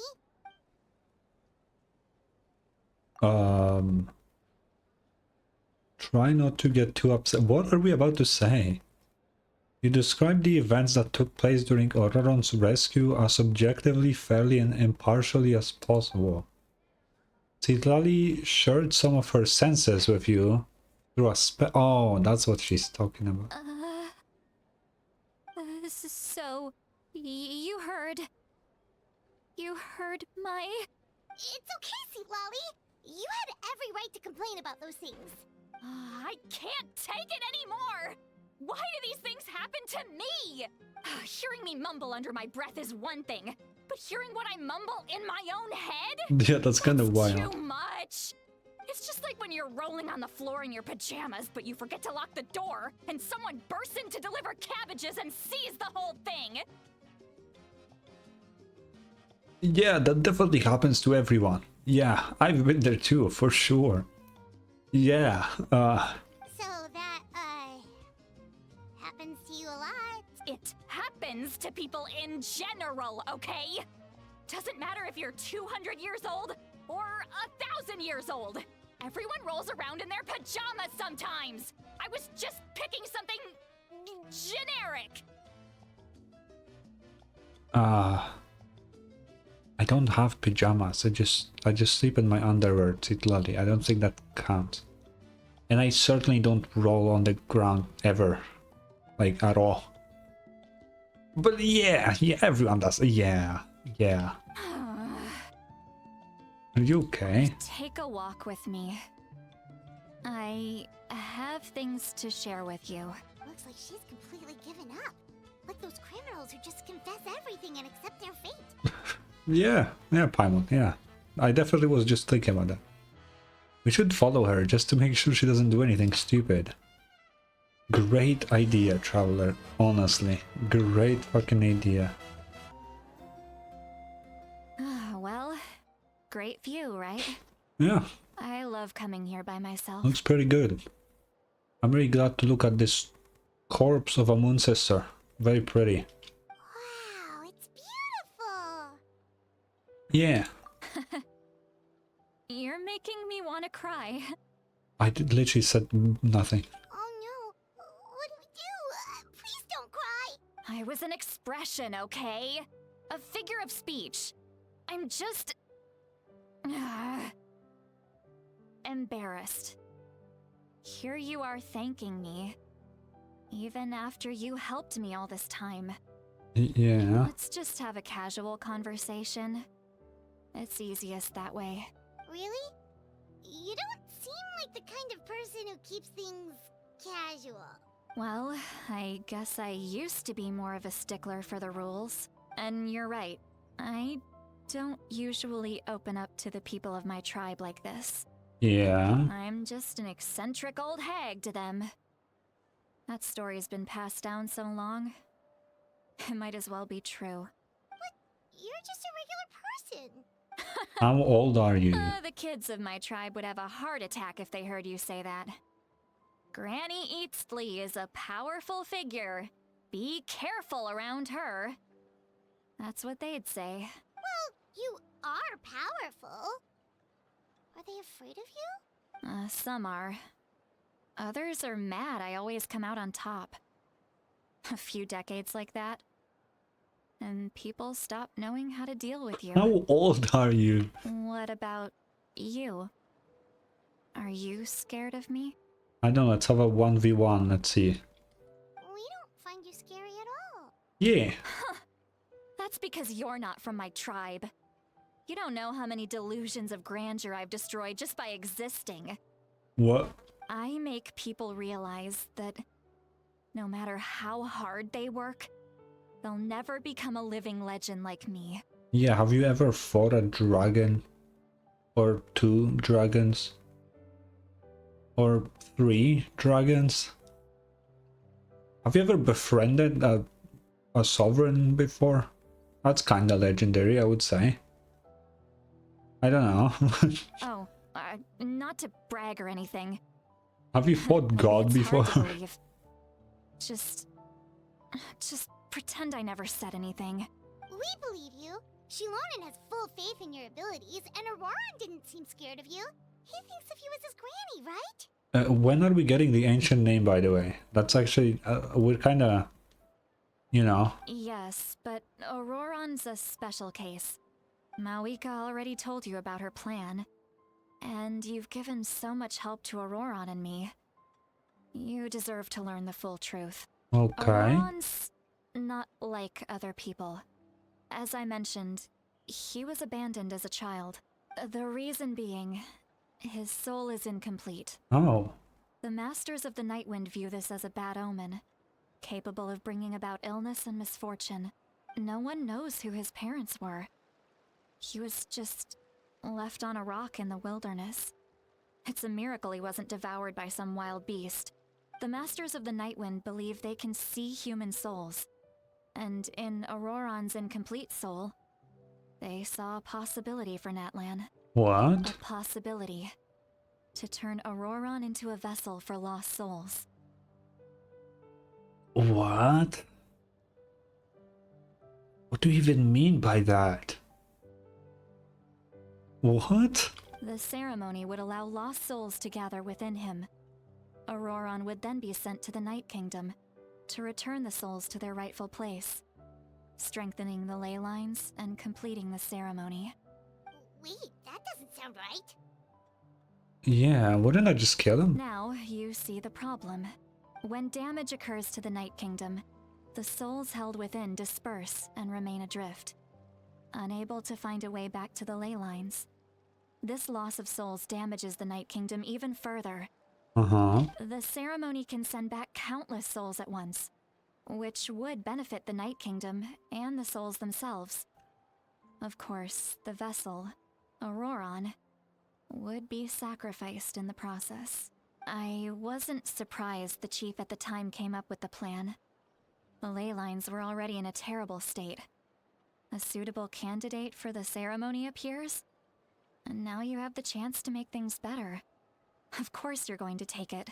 When the chief asked for my opinion, I didn't give my approval, but I didn't object either.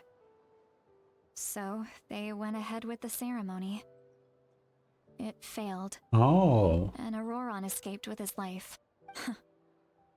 Pathetic, isn't it? By not objecting, I basically gave them the go-ahead.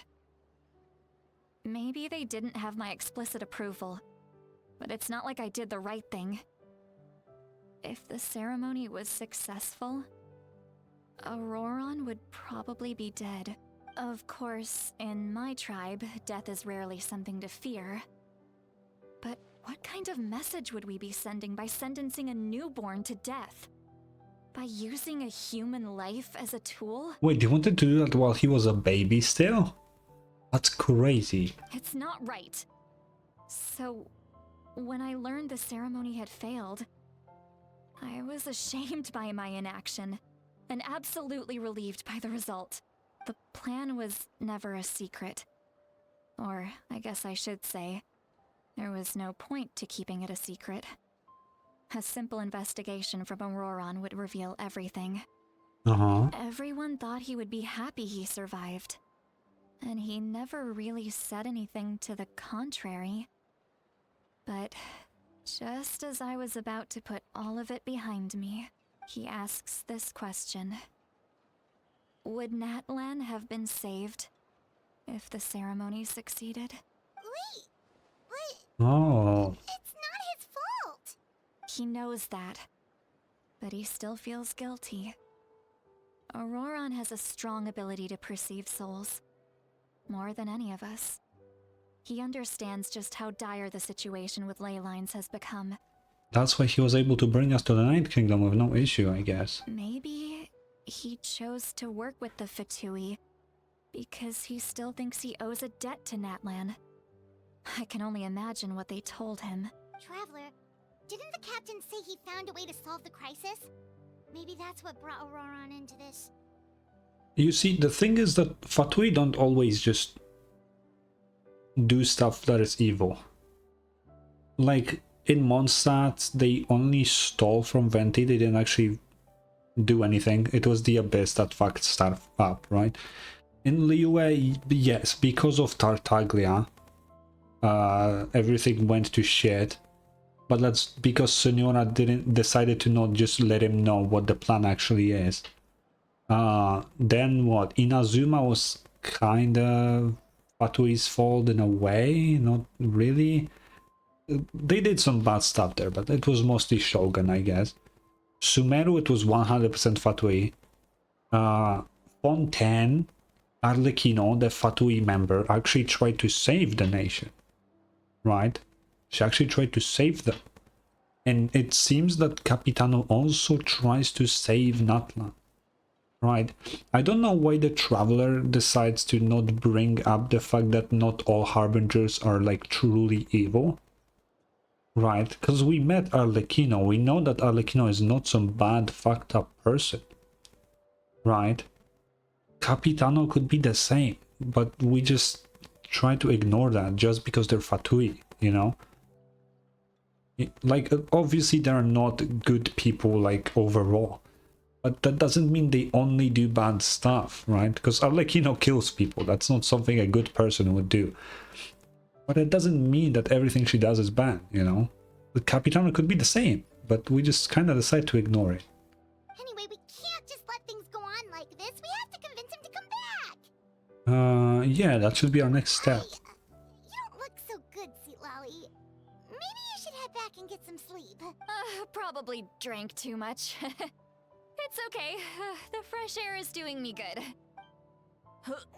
Oh. Okay. Forget that. I need to go home. I hit it a little too hard. Yeah, you don't have to do any of this alone. You've helped me so much already. How do I even begin to thank you? Hey, we're friends, aren't we? Besides, you already said you owe us a favor, so you don't need to worry about us. Yeah. Good point. Well, I'll go home and get some sleep. We can figure out our next move in the morning. Okay. Friends. I like the sound of that. Yeah. We got it. Auroran's probably back with the captain, don't you think? We should tell the Pyro Archon what we learned. About the backup plan? Should we? Do you really believe what the captain told us? I mean, honestly, I do. Like, out of every Fatui Harbinger, Capitano seems like the one that wouldn't use any underhanded tactics. You know? I don't think he would lie. That's like my thing. I don't think he lies. He may be mistaken, sure, but I don't think he lies on purpose. You know, he kind of... If he lies, it will be because just he doesn't have enough info himself. Yeah, she needs to know. I mean, I guess. You're right. We should just go to her directly, but she's probably asleep. We can find her first thing in the morning. For now, let's... No. I hate Paimon's yawns because they sound like screeches. Oh, I see. I don't want to sleep with Paimon. Throw her out of the bed. Paimon still haven't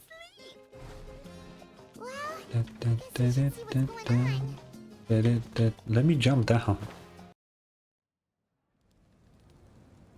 Oh. You're already here. I was just about to come get you. Okay. Wow, you're up early. That's impressive, especially after all the drinking last night. Let's not bring up last night. I'm embarrassed about the whole thing. Anyway, I was also woken up by the commotion. Looks like all the warriors from the stadium are on the move. Oh. I heard many areas have been attacked by the Abyss, including the Masters of the Nightwind. I need to head back right away. The Abyss attacked again? Are you sure you can handle it on your own? Do you need our help? Paimon, we cannot help her because she's in an area that's locked. I'll be fine. We also have the support of the warriors stationed at the various outposts. Given the quick response, things shouldn't get too serious. The stadium could always use more manpower, so you should join the forces here. Yeah, what about Ororon? I'm done making excuses for him. He's not a child anymore. He needs to take responsibility for his actions. I was the one who vouched for him, so I need to report back to the Speaker's Chamber.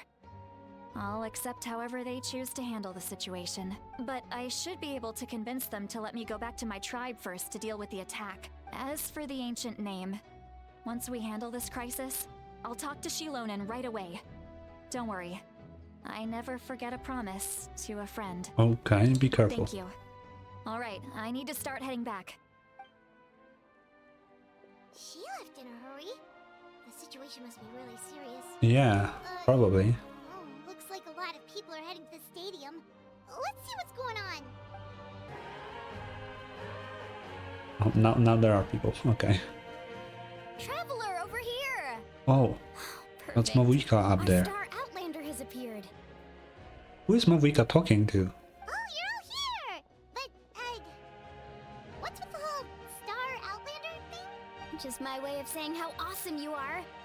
We've got a real emergency on our hands, so this is the perfect time for you to show off your skills. Okay. Alright, but can we get a quick rundown of the situation first? The Abyss suddenly attacked the Collective of Plenty, the Masters of the Nightwind, the Children of Echoes, and a number of our camps Children of outposts in the Echoes. wild. All at once. Yes, and the attacks are increasing in frequency. The tribes have plenty of defenses, so they're safe for now, but I can't say the same for the adventurers and merchants stuck in the wild. Chaska and I have been searching for survivors and treating the wounded. We just got back, but we need to head out Okay. again soon.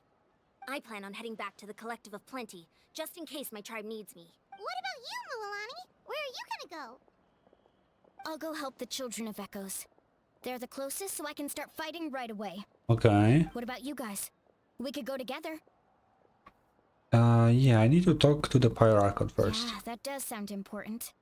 No worries. Just Who leave is the she Children talking of Echoes to? us. Who knows?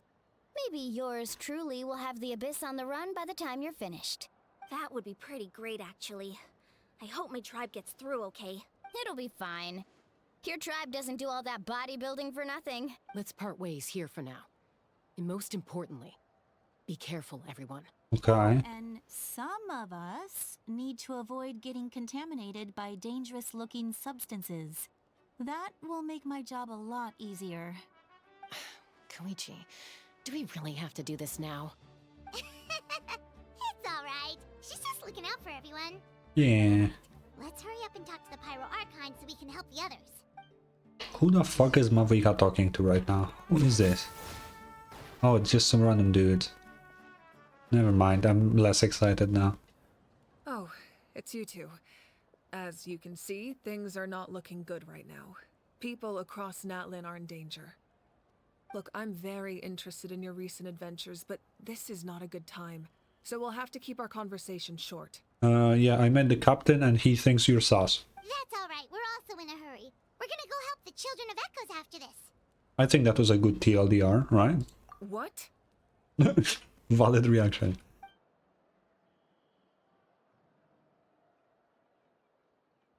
So he thinks my plan is too risky. He thinks I'm being stubborn. Can the Gnosis do what he said? I shouldn't underestimate the Ftui's ability to gather intelligence. The Gnosis does have that function, but there's more to the story. Oh? I will answer you honestly, but you must help me keep this a secret.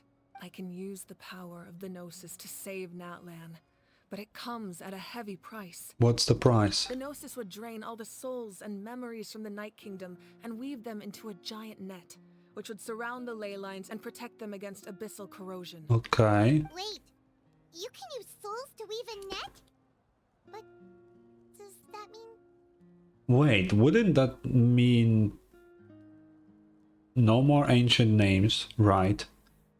No more ode to resurrection, right? Because if the souls are not there, you cannot bring anyone back. That sounds really bad. That like fucks up the entire principle of Natlan. Like all of Natlan would just need to be restructured completely. Like the entirety of the region would just change. Everyone would need to change their lifestyles completely. Oh, that's bad. That's really bad. Shit, okay. Yes. It means sacrificing those souls in the process. Souls are just another form of life. The cruelty of this method is self-evident. Or is it only the current souls? And then if someone goes to the Night Kingdom, they can still be brought back? I don't know. The Night Kingdom not only houses the souls of the dead, but also our memories and legends. Using the Gnosis means converting all three into material for the net, erasing our history and culture. Oh. Even then, the net can still become corroded. If we cannot find a way to repair the damaged ley lines before that happens, then all those sacrifices are for nothing. Given the enormity of the price, it's a solution I refuse to consider right now. I want us to win, but I also care about how we win, and what that means for us in the end. Now it's true, both plans come at a risk, but after weighing our options, this is our best bet. Yeah, I can understand. That's a crazy function for a Gnosis though. Natlan is unique among the nations of Teyvat. Given the ever-looming threat of the Abyss, the Pyro Archons had to account for the worst-case scenario. Yeah. Having a contingency plan is our duty. Not just to the people of Natlan, but to all who live on this continent. Still, this has always been a well-kept secret. I'm very curious how the captain learned this information. Is it just me or is Mavika a little quiet here? Oh, one more thing? The captain said he found another way to solve the problem. Could be equally as extreme, though. Or it couldn't. We didn't have the chance to listen to his plan. Without the Gnosis, he should have no other option. But I see no reason for him to lie. Same. Seems like our only path forward is to track him down, so he can answer that question for us. The Pyro Archon just shared an important secret with us, and she seems sincere. Figuring out the captain's supposed new way of saving Natlan is the key. Judging by your expression, you must have doubted me, even if just for a second. I did. I'm not gonna lie, I did. Not even a little. We would never. Wait, what are you talking about, Traveler?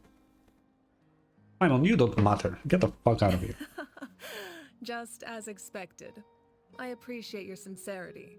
Maybe it was out of caution, anxiety, or simple curiosity, but know this. No matter what, our goal remains the same. We both want to save the people of this land. Yeah. So now that you have your answer, do you still doubt me? No. You scared I still want to side with the Fatui though. a lot of guts, Traveler. But it's not because I think they have a better plan, it's just that I want to work with them because they're kinda evil. They're kinda... Well, we don't know the extent of the plan of the Fatui in general. Like, why do they need all the Gnosis and everything, right? Although, once they get the Pyro Gnosis, they have all of them. All 6? 7. It's fucking 6, huh? All 7. They have all the 7. That's a good thing. Oh, and feel free to call me Mawika. It's what all my friends call me, and I like it that way. Oh, okay. As for the captain, the intelligence officers we assigned to the Fatui should be back soon. We'll get our answer then. That's great. Sounds like we just have to wait a little longer. Are the current attacks the beginning of a real disaster? Not just yet. Even though the Abyss is attacking several locations at once, I'm confident the warriors stationed in those areas can handle it. Okay. Don't worry. I just need to finish coordinating our available manpower, then I'll take a small team to handle the difficult locations. Wait, you're going to fight in person? Didn't you give up your power? Yo, let's go. That's true. I'm far less powerful than a god in my current state. But don't forget, I was an experienced and powerful warrior before I ever became the Pyro Archon. Hell yeah. No matter how you look at it, my duty is on the front. So does she have a regular Pyro vision on top of the Gnosis, actually? That's something I'm curious about. I don't see a vision anywhere on her. But it could be on her back, behind her hair, or something. I wonder. That is interesting. Because she was just a human, so she could have gotten a vision and then became the Archon. Because unlike any other Archon, she is just human. Every other Archon is some like weird wacky race that lives for hundreds of years, if not thousands. She's just a human. That's it. She just came to the future, kinda, but she's still like normal human age. So who knows, maybe she does have a vision. I'm sure you're an inspiration to all your warriors. I just think there's strength in numbers. If the people feel emboldened, that's just a bonus. Anyway, even if we respond to these threats in time, it's not a permanent solution in the long run. I've considered moving my people to other nations, but given their close connection to the Night Kingdom, a forced evacuation would have devastating consequences. Yeah. I've told the chiefs of each tribe to strengthen their defenses and advise people against leaving their settlements. Now I just need to find the right time to disclose the true nature of the crisis to the people of Natlan. Paimon's a little worried about how people will react. I think... Yeah, I think a lot of people will join the fight. Yeah, I agree. Yes, but that won't be the only response. In any case, that's for me to worry about. I'll let you know when we have more information on the captain. Alright, we should head out. Maybe we can join up with Milani. She can't be too far ahead. Yeah, let's go. No need to worry about me. Quick, over here! Also, why did we come from this direction? Oh, shield on hand. Kachina, how many people do you have left? Oh, she's still not talking, yeah. They've all made it out. It's Traveler and Paimon. They're here. What's the situation? There's a trapped caravan that needs our help. We need to rescue them as soon as possible. Okay. We'll go together. I'm coming too. There we go. I really thought I was done for. Oh, they're from Sumeru. I can't thank you enough. Don't worry about it. We're just glad you're okay. Let's see. Your goods look fine too. Guess the Abyss isn't after Mora. That should be the last abyssal pylon near the Children of Echoes. Why the fuck would Abyss be after Mora? Ew, that was scary, but we did it. By the way, where's Lolly? I thought she would come with you. The Masters of the Nightwind also got attacked, so she went back to help her tribe. She said we can deal with the ancient name later. Yeah, that makes sense. The attacks are more urgent. Alright, this isn't a good place to talk. Let's head back to the tribe. Looks like a few people were hurt after all. Oh, I should have got here sooner. The Abyss threw a lot at us at once. I rushed out as soon as I heard the alarm, and there were already so many monsters. Oh. Before long, Kachina brought over a whole group of warriors, and just like that, we destroyed several pylons as a team. I wasn't in charge or anything, we just happened to be together. Still, I think this proves that camping in the wild was a great idea. That's how we are able to respond so fast. Sleeping on the wet grass was pretty uncomfortable, but it was worth it. What the fuck? I don't mean to be negative, but the situation is not looking good. You mean the situation in the Night Kingdom, right? Yeah, I feel the same way. We've managed to keep it a secret all this time, but more and more people are realizing something's wrong. It's impossible not to feel anxious when things are getting worse by the second, and all we can do is wait. Yep. And we still don't know when when the final two heroes are going to appear. That just means we need to buy the Pyro Archon more time. Keep pushing, everyone. Every battle is worth something. You really are an eternal optimist, Mualani. You always find a way to cheer people up. Why, thank you. I guess it's one of my better qualities. I learned a few things you should know. Wait, what? Why are we telling... Okay, I guess they should know as well. So, specifics aside, the Pyro Archon confirmed the Gnosis can resolve the crisis, but it comes at a huge price. And somehow the captain finds out about it, goes to fight the Pyro Archon, and calls her out for having a solution but refusing to use it. Honestly, if he has the same information as us, I can't really blame him. I mean... It's probably because our plan is so risky. We don't even know if the 6 heroes will reunite in time. We talked to Moika before we left the stadium. According to her, the cost of the captain's plan is too high. And, well, it makes sense. If that was truly the better choice, she would have picked it. Yeah, I trust the Pyro Archon. When I was upset about Kachina's disappearance, she was really sincere and patient with me. Yeah. Plus, she burned down all those precious mementos for Kachina.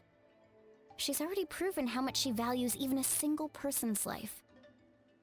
When it comes to Natlan's survival, there's no way she would hold back. I agree. Maybe the captain weighed the costs and came to his own conclusion, but I'm sure we have different priorities. Life is important, but so are history and memory. I mean, I would argue that life is way more important than history and memory, but sure. As the Archon, she can't tell us everything, but it seems like she wasn't holding anything back this time. The next question is, if the captain found a new way to save Natlan, how come the Pyro Archon has never heard of it? Maybe because Capitano knows something that no one else knows, because he is a special someone. Maybe. Yeah, and isn't he from Snezhnaya? Why would the Fatui want to save Natlan? This is all super confusing. Maybe he's not from Snezhnaya. You don't need to be from there to be a harbinger. Arlecchino isn't, Dottore isn't, it's not a rule. Senora isn't, Scaramouche wasn't. Scaramouche doesn't exist anymore, but he wasn't. We still don't have enough information. Once we figure out what the Fatui are doing, we'll have our answer. Let's head back then. Moika said her intelligence officer should return soon. Yeah. How many Fatui there are, someone's bound to give something away. Sounds good. I have a few theories of my own. With a bit more information, we just might get to the bottom of the whole thing. Want to join our garrison, Mualani? I was just about to ask. Count me in. If I was just a bit faster, we could have prevented a few people from getting hurt. People who could help us in the next battle. It's all a chain reaction. Then you should go register right away. It shouldn't take long. Everyone's looking for people. Register? Nah. I'll just follow you around. You know, go where you go, do what you do. Okay, but then you have to follow my orders. You got it. I just don't want to make the trip back. It's so far. Alright. Oh. See you all later. Let's get together and celebrate once this is over. Oh, you betcha! Okay, where are we going now? Movica, I guess. What did she learn? Moika! Oh, Chaska and Koichi are here! Wait, are you okay, Koichi? I'm fine. No need to worry. Oh. They ran into the Fatui while out on a mission and decided to follow them. Why? The Fatui? The Fatui wanted you? Calm down and let me explain. Here's what happened. I will never pronounce her name correctly. So I'm just not even gonna try. Because that name, I cannot comprehend it with my brain, okay? I don't understand why it's pronounced like this. I'm not even gonna try. Watch out. It's the Fatui. Oh, they're fighting the... yeah. Were they attacked by the Abyss? No, wait. It looks like they're protecting a group of travelers. Over there. Do you see? You're right. That's a traveling group from Natlan. Could they be trading for something? Let's keep observing. I don't know about that. We're glad you're okay. Given the appearance of abyss monsters all over Natlan, you should cancel your journey and seek shelter at the stadium or one of the tribes. Thank you so much. I wish there was something we could give you. Okay, so it seems like the whole team that Capitano has gathered from the Fatui also care about... Okay, if that's the case, then Capitano's orders have to specifically be to not fuck around with just civilians. Like, that's gotta be a thing. Because Fatui are known for not giving a fuck about civilians. But if they do right here, that means it's definitely Capitano's order. Right? He's the big boss here, so... that means he definitely gives a fuck about Natlan a lot. We don't expect anything in return. We were out on a mission and saw you being attacked. It was our decision to help. If you truly wish to repay the favor, you can keep this a secret. If anyone asks, just say you were saved by warriors from Natlan. Oh, okay. We can do that. Oh. But... We're not asking you to cover up our activities. We haven't done anything illegal. Our captain simply wishes to remain undisturbed. Nonetheless, the decision remains yours. If we wanted to keep you quiet, we would have employed a harsher method. True. Got it. We'll get going now. Did you hear that? They mentioned a captain. Isn't that who the Pyro Archon is looking for? Exactly. We could be onto something big. Still, there was no trade. They were just helping people in need. I didn't sense an ulterior motive. Because there wasn't one. I didn't believe the captain when he said he wanted to save Natlan. But based on what we just saw, it's possible he was telling the truth. Maybe we've been wrong about the Fatui this whole time. That's what I'm saying. It's too early to say. Let's follow them and see what's really going on. So how did she get hurt? So this is where they were headed. Looks tricky. It's heavily guarded on all sides. Oh, they're here. Oh. Koichi, wait for me here. I'll go in and check it out. Oh, no you don't. How are you planning to get through all the guards? Look, I can use this terrain to my advantage.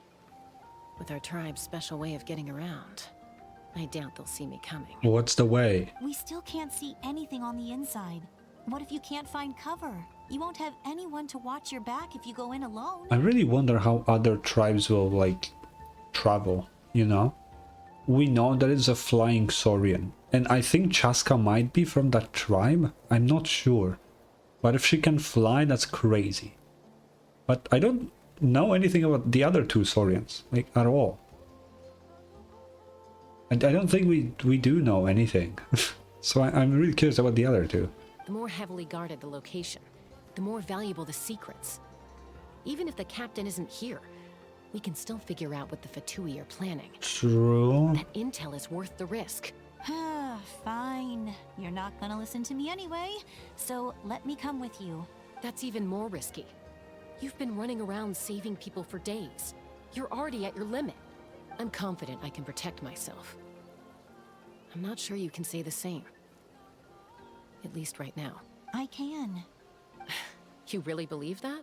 Fine, don't believe me. But you can't honestly tell me infiltrating a heavily guarded Fatui hideout all on your own sounds more reasonable. I don't know, I've done that before. You know, growing up, even if I insisted on doing something, it never gave you any trouble. I'm not sure you can say the same. All right. If we start arguing, this will never end. We can't let this opportunity go to waste. Guess that means I win. Don't worry. Oh my god. You're not the only capable young person from our tribe. I can handle this. All right. Same plan as usual.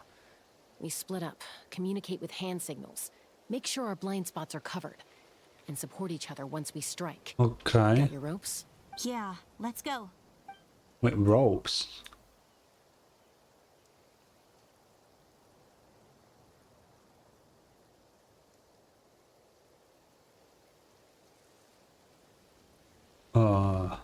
Okay.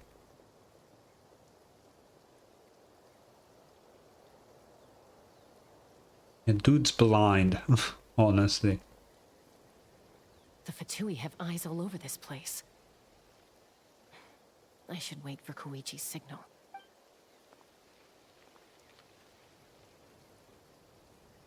Oh, she's in the tree.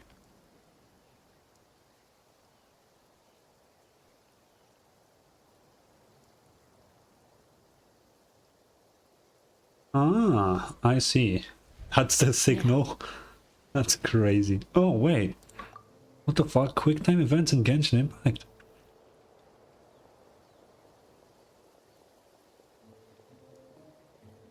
That's crazy. Not sure how many chances I'm gonna get. I need to act. Okay. Pick up those berries for me, please. Oh. Good. I made it without getting caught. I should get to that platform over there. But it's guarded by the Fatui. Koichi should have line of sight. I'll wait for her signal. Oh. Okay, I see.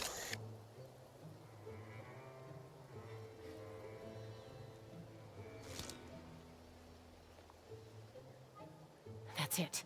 Now's my chance. Okay.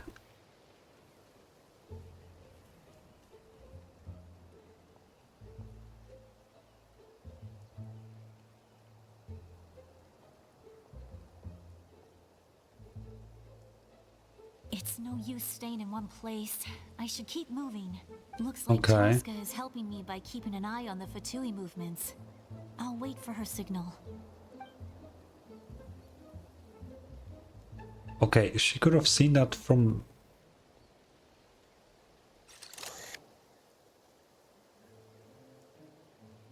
Time to move.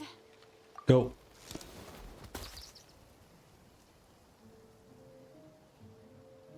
Where did she... That was close. Almost got caught. She jumped down the hole? Probably can't What the... make it She over in jumped one down the go. tree. I'll wait for my next chance. Now's my chance.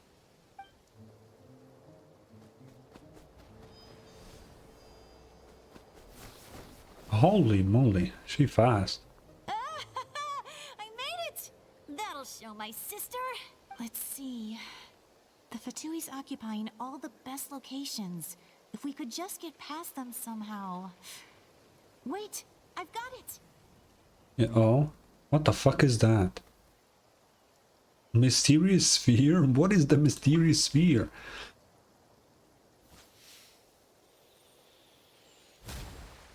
What the fuck?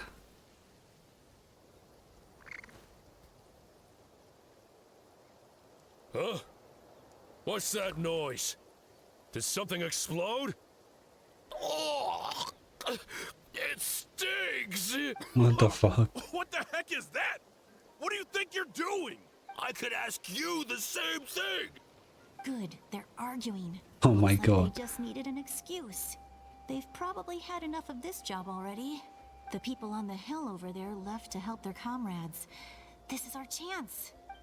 Oh, that was very easy. Come get me, Chaska. I hope she gets this hand signal. That's Koichi's signal. Smart idea. Alright, time to move. Give me your hand, quick. Coming! Okay. I checked, and this way is completely clear. It should lead us to the deepest part of this place. Uh-huh. I like this, actually. This is pretty cool. What is that cube? Well, I was pretty helpful, right? You know, everyone usually jumps at the chance to work with me. Not my own sister, though. No, she avoids me like her life depends on it. I was wrong, Koichi. You've done well. Wait, you're just gonna admit it? Now I look like the mean one. Let's focus on the task at hand. We're in the heart of enemy territory. Yeah. The more time we waste, the more dangerous this becomes. All right. If you're not gonna take the bait, then I'll drop it. Looks like the Fatui are here to dig something up. I'm What is that surprised they cube? mobilized this many people. I doubt it's because they're interested in our culture and history. Yeah, fuck no. It seems like they're looking for a dragon relic called the Source Mechanism. The device is ancient. Barely any information survives to this day. And even people from Natlan don't know how to use it. Why would this be the Fatui's target? I don't know, maybe because one of them knows how to use it. Not bad. Looks like it's in good shape. This should be what our Lord's looking for. Took us long enough. Come on, let's get this thing back. Back? Back where? Should we keep following? You really want to keep going? Of course. We make a good team, don't you think? No reason to stop now. I mean, sure. What was that sound? Uh-oh. We've been spotted. Time to go. Falling rock incoming! Watch out for your gadget! What the fuck? What? You'll regret that! After them! There was no rock. What the fuck? Why did she do that? They didn't see us, and then she's like, falling rock. Ooh, watch Once we out. got them off our tail, What the we went fuck? back to observe some more. They'd collected several identical pieces of something. Uh-huh. It looked like they were waiting, though. So we decided to come back. So, Koichi got injured trying to get them off your tail? She pushed herself too hard and collapsed on the way back to the stadium. Ah. Well, I didn't cause you any trouble while we were fighting, right? So my perfect record remains. I wouldn't call it that, but sure. You've done very well. I could make a comment on knowing your limits, but it's not my place. I know. I'm already reflecting on my actions. So, our current intel suggests that Vtui is after the source mechanism. The device is a complete mystery, even to us. What does the captain want with it? I don't know. Maybe he knows how to use it for some reason. I have no idea. But it's safe to assume the device could serve a similar purpose to the Gnosis. That would be insane. Wait, dragons could make something like that. You know? If Celestia was able to just steal the power from a dragon sovereign, why wouldn't dragons be able to do the same? Like, they totally could do that. That's interesting, but it's just chilling there. Like, what the fuck? Shilonen, I need you to gather every scholar in Natlan familiar with the secret source. Okay. I'll get right on it. Thank you both for your hard work. Koichi, it's time for you to get some rest. Oh, and there are gifts from your patients waiting at the speaker's chamber. Oh. I prepared a small gift of my own as a token of gratitude. I'll send it to your home along with the others. My patients. That's so nice of them. Guess that means I'm doing something right. Well, you're a doctor. I can't imagine a doctor not being a... Okay, You don't whatever. need to give us anything, Archon. We were just doing our duty for Natlan. I should take Koichi home now. Well, if Koichi doesn't want her favorite Saurus crackers, then... I accept. Thank you, Archon. Oh my god. What am I gonna do with you? There's some for the rest of you as well. They're one of my favorites too, so don't be shy. I'll start investigating the source mechanism right away. If I learn anything, you'll be the first to know. Yummy snack! Oh god, Paimon. What's next for you two? I'm taking Koichi home. With our parents there to keep an eye on her. I can make sure she actually rests. Good idea. Hey, it's not like I'm some kind of prisoner. I'll be fine in a day or two. There's no need to go all the way home. That's what you always say. Everything's no big deal until you collapse. What if the Abyss attacks again? You're saying if I let you rest in a hotel, you're not gonna rush out the minute you hear the alarm? True. I won't. Triple promise I won't. Mm-hmm. Fine. On the off chance something like that were to happen, I might. Oh my god. But I'm a doctor. I have a duty to help people in need, no matter how hard or tiring the work gets. Yeah, but a doctor who then needs to get help is not a good doctor, so... I guess you're right. But I don't have to like it. This reminds Paimon of when we first met! Except you were the one trying to stop Chaska from doing something dangerous. I do the same for anyone trying to put their life in danger. As a doctor, I don't want people to get hurt because of a rash decision. Then try to see things from my perspective. You clearly want to protect your patients. So can't you understand why your own sister would feel the same way about you? The two of you are the same, you know? I disagree. I understand the risks and costs of my decisions. Who wants to be like her? Overconfident, always making excuses when things go wrong. That's just not true. You think I don't have proof? Okay, can we stop? Okay, don't get into another fight. Just pretend Paimon never said anything. Don't worry, Paimon. You didn't do anything wrong.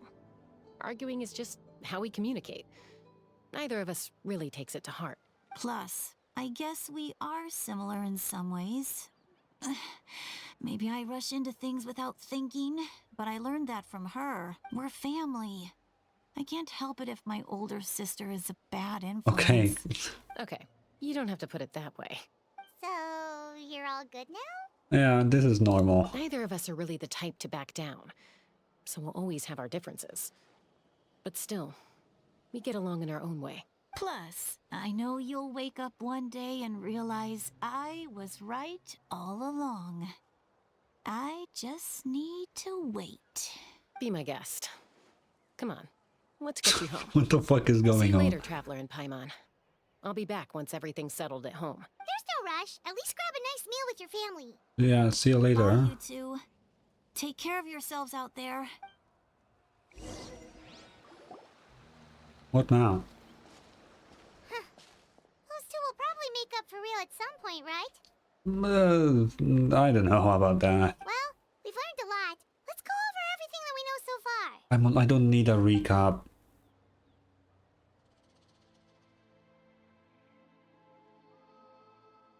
Huh? Footsteps? Oh, it's Itlali. Sorry for popping up out of nowhere. Again. Yeah, this time at least you're not stopping something very important. Why do you look so awkward? Oh, is there something you need from us? Okay, I won't beat around the bush. Oh, and I'm sorry for interrupting your rest. I'll treat you to some charcoal grilled steak to make up for it. Awesome! Just give us your orders! Hey, Oh my friends God. don't order each other around. I'm just here to share some news. Remember what we talked about before parting ways? Oh yeah, you mentioned how Auroron has always wanted to save Natlan. Yeah. And something about his soul being fragmented. Paimon and the Traveler discussed it after you left, and we think Auroron is probably back with the Captain. What do you think? I mean, probably. I agree with your hypothesis. And just now, I confirmed it myself. Huh? Auroron came back. He helped the Masters of the Nightwind defend our camp. What? He came back? What? Did he say anything? I told him to give up whatever he's doing, but he refused. He said they're just one step away from success, so there's no way he can back out now. Apparently, he came back to fulfill his duty to our tribe. When he left, he said it was because he still has a duty to Natlan as a whole. I'm surprised you let him go at all. Oh. I had to prioritize my tribe. Besides, the situation was intense. I couldn't focus on outside and inside threats at the same time. Yeah, I guess. Plus, he was on guard. He knew I would try to go after him, so he made sure to keep his distance. I kept an eye out for a good opportunity, but it never came. All these years of calling me Granny, and I couldn't do a single thing for him in the end. Okay, don't say that. Don't say that! No, You Paimon. all raised him together, right? That couldn't have been easy. I hate when I'm in sync with Paimon. That's like the worst feeling ever. You're right. Seeing him come back reminded me of when he was little. Running around the tribe, dropping by random houses right and left. He's not only a child of the Masters of the Nightwind, but a child of Natlan. It's only natural for a child to want to do something for their family. I guess? Auroron is my apprentice. He might have a few tricks up his sleeve, but I guarantee I know every single one. Wait, what are you saying? I don't know about that. Look. What the fuck is that? Remember how I said Auroron's soul is fragmented? This is the talisman I created to keep it stable, and this gem is what makes the talisman work. It just so happens that Auroron is due for a gem replacement. Since I can't get close to him, I put the new gem in a supply bag and asked Aoife to bring it to him. Okay. You guys know Aoife, right? No? Well, he's a pretty famous vet around these parts. He's always bringing me all sorts of things, and he happens to be very good friends with Auroron. Okay. Aoife doesn't know what's going on, so he agreed, no questions asked. Auroron would find the gem as soon as he opened the bag. He knows how important it is, so I knew he would make the switch. He probably suspected that I tampered with it. But here's the catch. The trick is on the bag. The moment he touched it, a portion of his memories were copied onto the old gem, which he no longer needed. That's amazing. You can do something like that? Most people can't, but I can. That trick he used to bring you to the Night Kingdom isn't anything special, by the way. My technique is much more subtle. He won't notice anything. So in other words, we have a whole backup of Auroron's memories in this gem. That's kind of crazy. The kid thinks he can take me on? Like I wasn't the one who taught him everything he knows? Yeah, but if you taught him, wouldn't that mean he knows your tricks as well? That's amazing, Seat Lolly. Let's take a look right away. Once we get to the bottom of this, we can finally track him down. I know he thinks of me as his grandma, but do you think he'll get mad at me for this?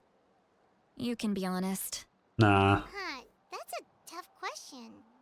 Paimon doesn't have a grandma, so she's not the best person to ask. Paimon doesn't have anything.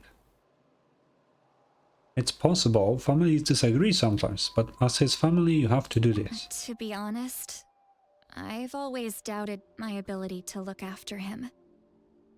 I didn't stop the ceremony all those years ago, and now I'm useless again. But if I stop here, it will haunt me until I'm 500 years old. Every night I'll wake up in a fit of anger. How old can you even get? And then start crying. Yeah, you're right. First anger, then tears. Oh, wait! Who are you calling a crybaby? Just making it worse, traveler. I need to look at his memory. Even if he resents me, refuses to see me, or runs away for good. Okay, just do it. I don't care. Come on. And I won't blame him. A family does whatever it takes to protect their own. You sure you'll be okay? We can come with you if you want. Did you just say you'll come with me? Is that okay? Yeah. We have a pretty good reason to see it too, don't we? Because, right, we need leads on the Vtuber. Yeah, we should be there too. You really mean it? Fine, you can come. Just promise me you'll see this through. No backing out. Got it? Don't worry, we're professional adventurers. Then I place my trust in your professionalism. All right, time to sneak into someone else's memory and engage in some, unwanted spying. Don't put it like that. You heard it here first. I wouldn't be doing this if I had any other choice. Are you ready? How long are you gonna ask if I'm ready? Yes. Let it work though. Ah.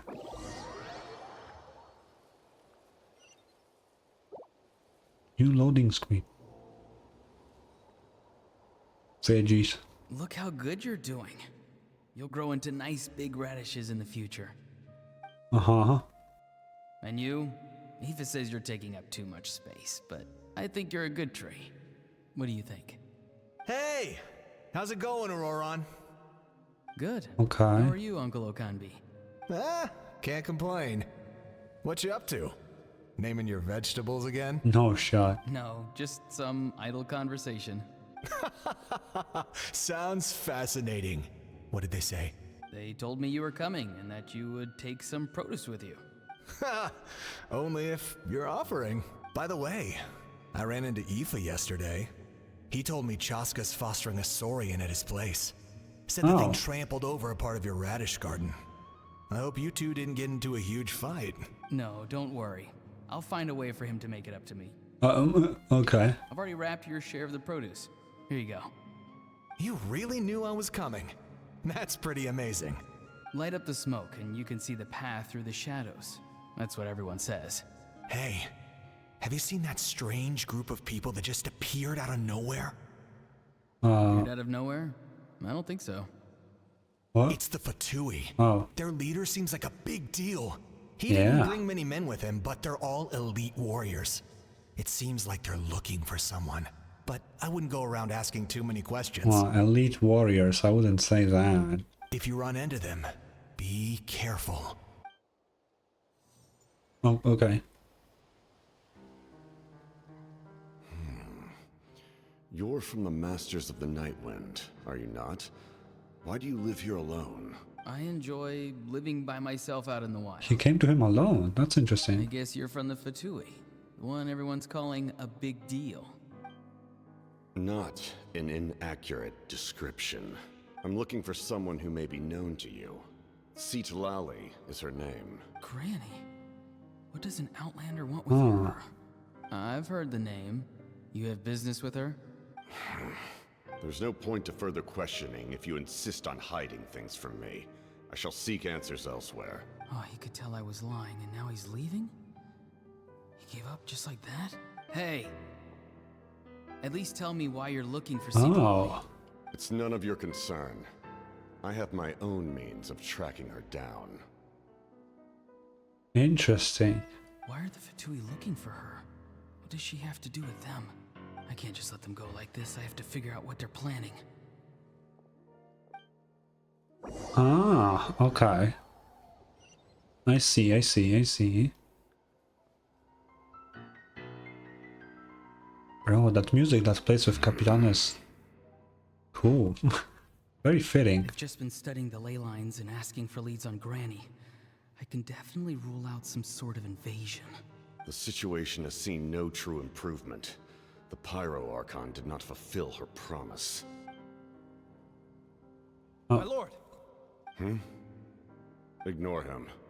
He is no threat. Oh, so he knew. He knows I'm following him, but he doesn't seem to care. He's strong, I can tell. But there's something unusual about him and also familiar in some way. Oh. I can't describe it. What is it? My lord, I feel dizzy. A ley line disturbance. Certain presences have been forced to wander outside their rightful realm. Wait. That was a spell from the Masters of the Nightwind. Oh. How did he know that? Is he sending those escaped souls back into the ley lines? What the fuck? Why does he know that? Oh man, it's getting more and more complicated. Oh, the more we see of Capitano, the more confused I get.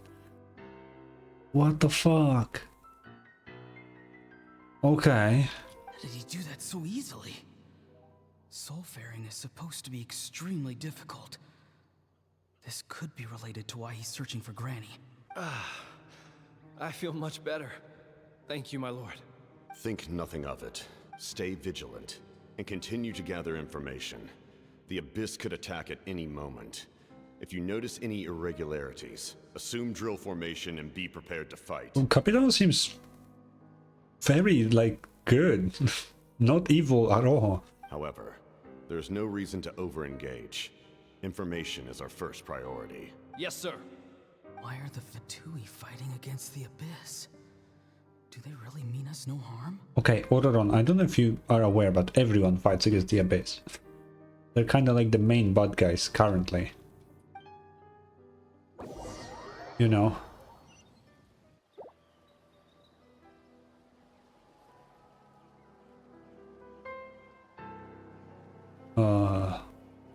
Oh.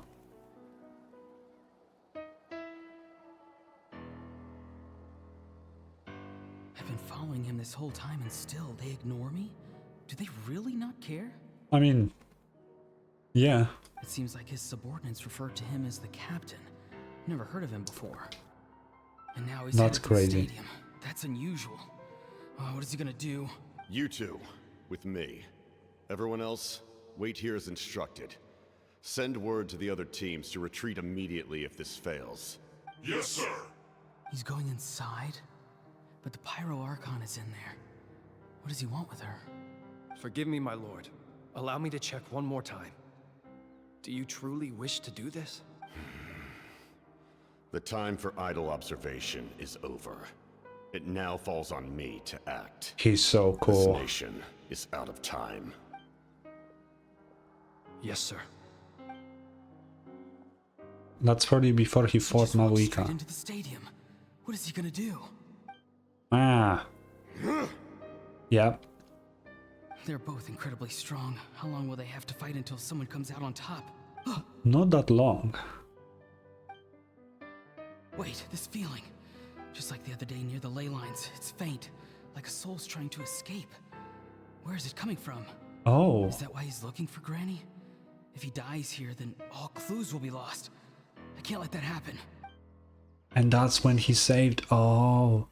So he saved him before they started working together. Oh, that's interesting. Wait, but he said about a soul escaping. Wait, don't tell me Capitano is actually a soul bound to a suit of armor. That would be insane. And that's why we don't see his face. No, that would be crazy. As for you, I must confess, I did not expect that little trick of yours to save the day. No matter how dense the fog, as long as the sun remains, we cannot turn day into night. She could have dispelled it. She simply chose not to. You don't have much time, and you're injured on top of that. What do you plan to do next? I'm beginning to see just how useful you may turn out to be. Oh? You heard something from here, didn't you? No need Oh. to force yourself. I've never seen anyone match the Pyro Archon in battle before. I didn't expect you to intervene at such a critical moment. You know I've been following you. Why didn't you stop me? Yeah, why didn't he? When walking in the forest, it is only natural to encounter wild beasts. However, not every beast has the courage to come out and bite. And yet, one of those very beasts saved your life. Yeah. Then speak. What do you want? I didn't save you because I wanted something. My soul is more perceptive than others. I can sense that the ley lines are extremely weak. I don't know what the Pyro Archon is planning. Can she really save us? The questions you I don't asked her know. just now, well, I've had very similar doubts. So I felt like I had to help you. So, you can tell the truth. That was quite a reckless decision to make. I'm not sure you realize that. There's no turning back for me now. What I did back there is going to get me in a lot of trouble. You attacked the Pyro Archon in broad daylight, and I used my spell to save you. A single glance was likely all it took for her to recognize my tribe. Yeah, that was actually the case. So, we're in the same boat. Seem to care little for my thoughts on the matter. It's too late for that. Start from the beginning. Why are you looking for Citlali? Do you know her? Explain your relation to her first. I know you two are acquainted. It was obvious the moment I mentioned her name. Citlali is my elder and my teacher. She taught me everything I know. It's my duty to protect her. She can protect herself, but If sure. you truly wish to protect her, you should have let me perish at the Pyro Archon's hand. Yet, you chose otherwise. Do I really need to tell you what that means? I want to do something to change Natlan for the better. Something I can accomplish with my own two hands. You're stranger than anyone I've ever met. But maybe, just maybe, you can show me the way. Why is he strange? Strange? Citlali is said to be the legendary Granny Eastly, someone capable of communicating with the Wyub. And the Wyub are the key to information on the Night Kingdom. Yeah. Why do you need knowledge on the Night Kingdom? That is not something you need to know. Don't forget, I saved your life. Do you not believe the Fatui capable of betraying a debt? People can lie, but souls cannot. I can tell there's a weight to your soul, a sense of justice.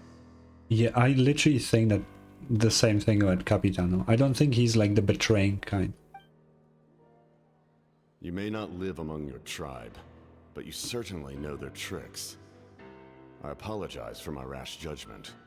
You are more capable than I imagined. Let's go. We'll see if you have what it takes to join my plan. Show me more, please.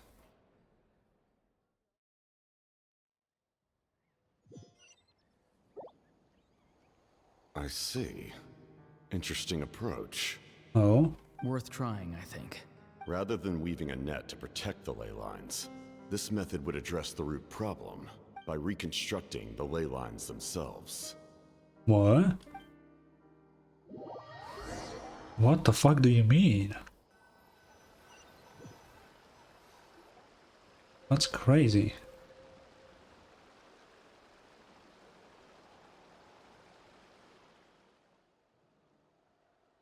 I'm sorry. Traveler, Paimon. Are you two alright? Yeah, that was pretty cool.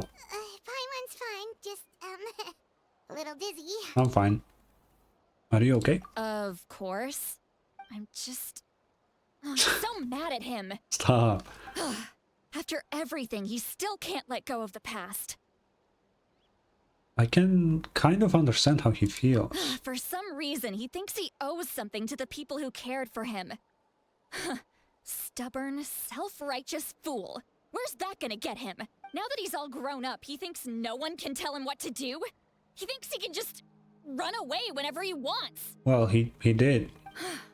I'll show him. What is this? If he tries to run one more time, he's got another thing coming. Why did they just show her feet for no reason? Maybe stubbornness runs in the family. Like grandmother, like grandson, as they say. Is that supposed to be a compliment? Huh, that kid's got nothing on me.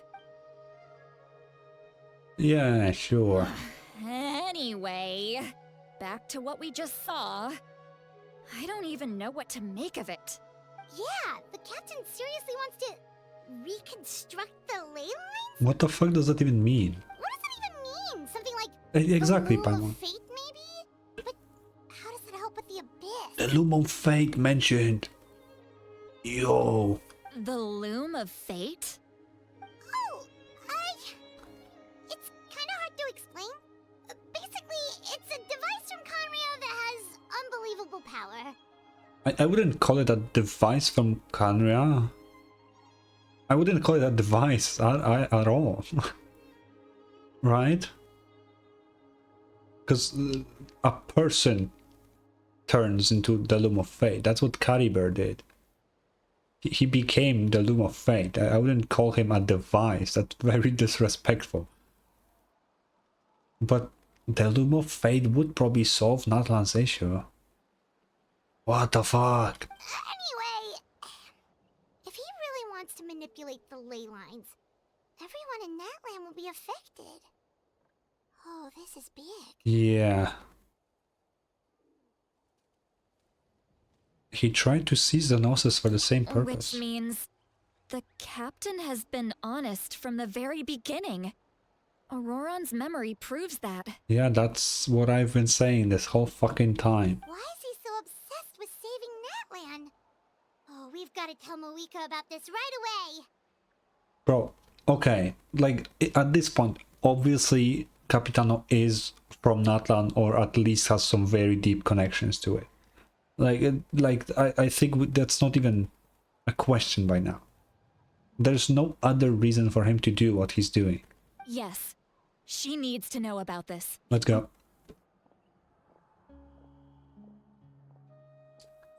Oh, that's the end of Act 3? Oh, you motherfucker. I don't have time for Act 4 right now. Oh, I have to wait till tomorrow? Oh, that's fucked up, game. That's so fucked up. That was a nice quest.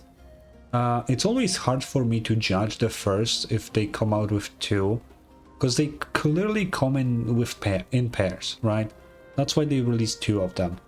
So obviously it's hard to judge the first one, because obviously the big stuff will happen in the second one, so Act 4. But this was decent. It gave me a lot of thoughts about Capitano.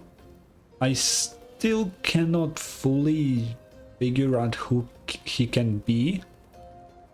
I always like the theory that he may be the Pyro Sovereign, and the reason why he uses cryo powers is just because of a delusion. That would be a cool thing if true, but there is no like proof that would like make me certain that that's the case. Although he does have dragon scales on his outfit, which is definitely a design by choice. That isn't just an accidental design. However, doesn't do accidental designs like these. At least not in this game for sure. So maybe he is a sovereign, who knows? I don't, but yeah.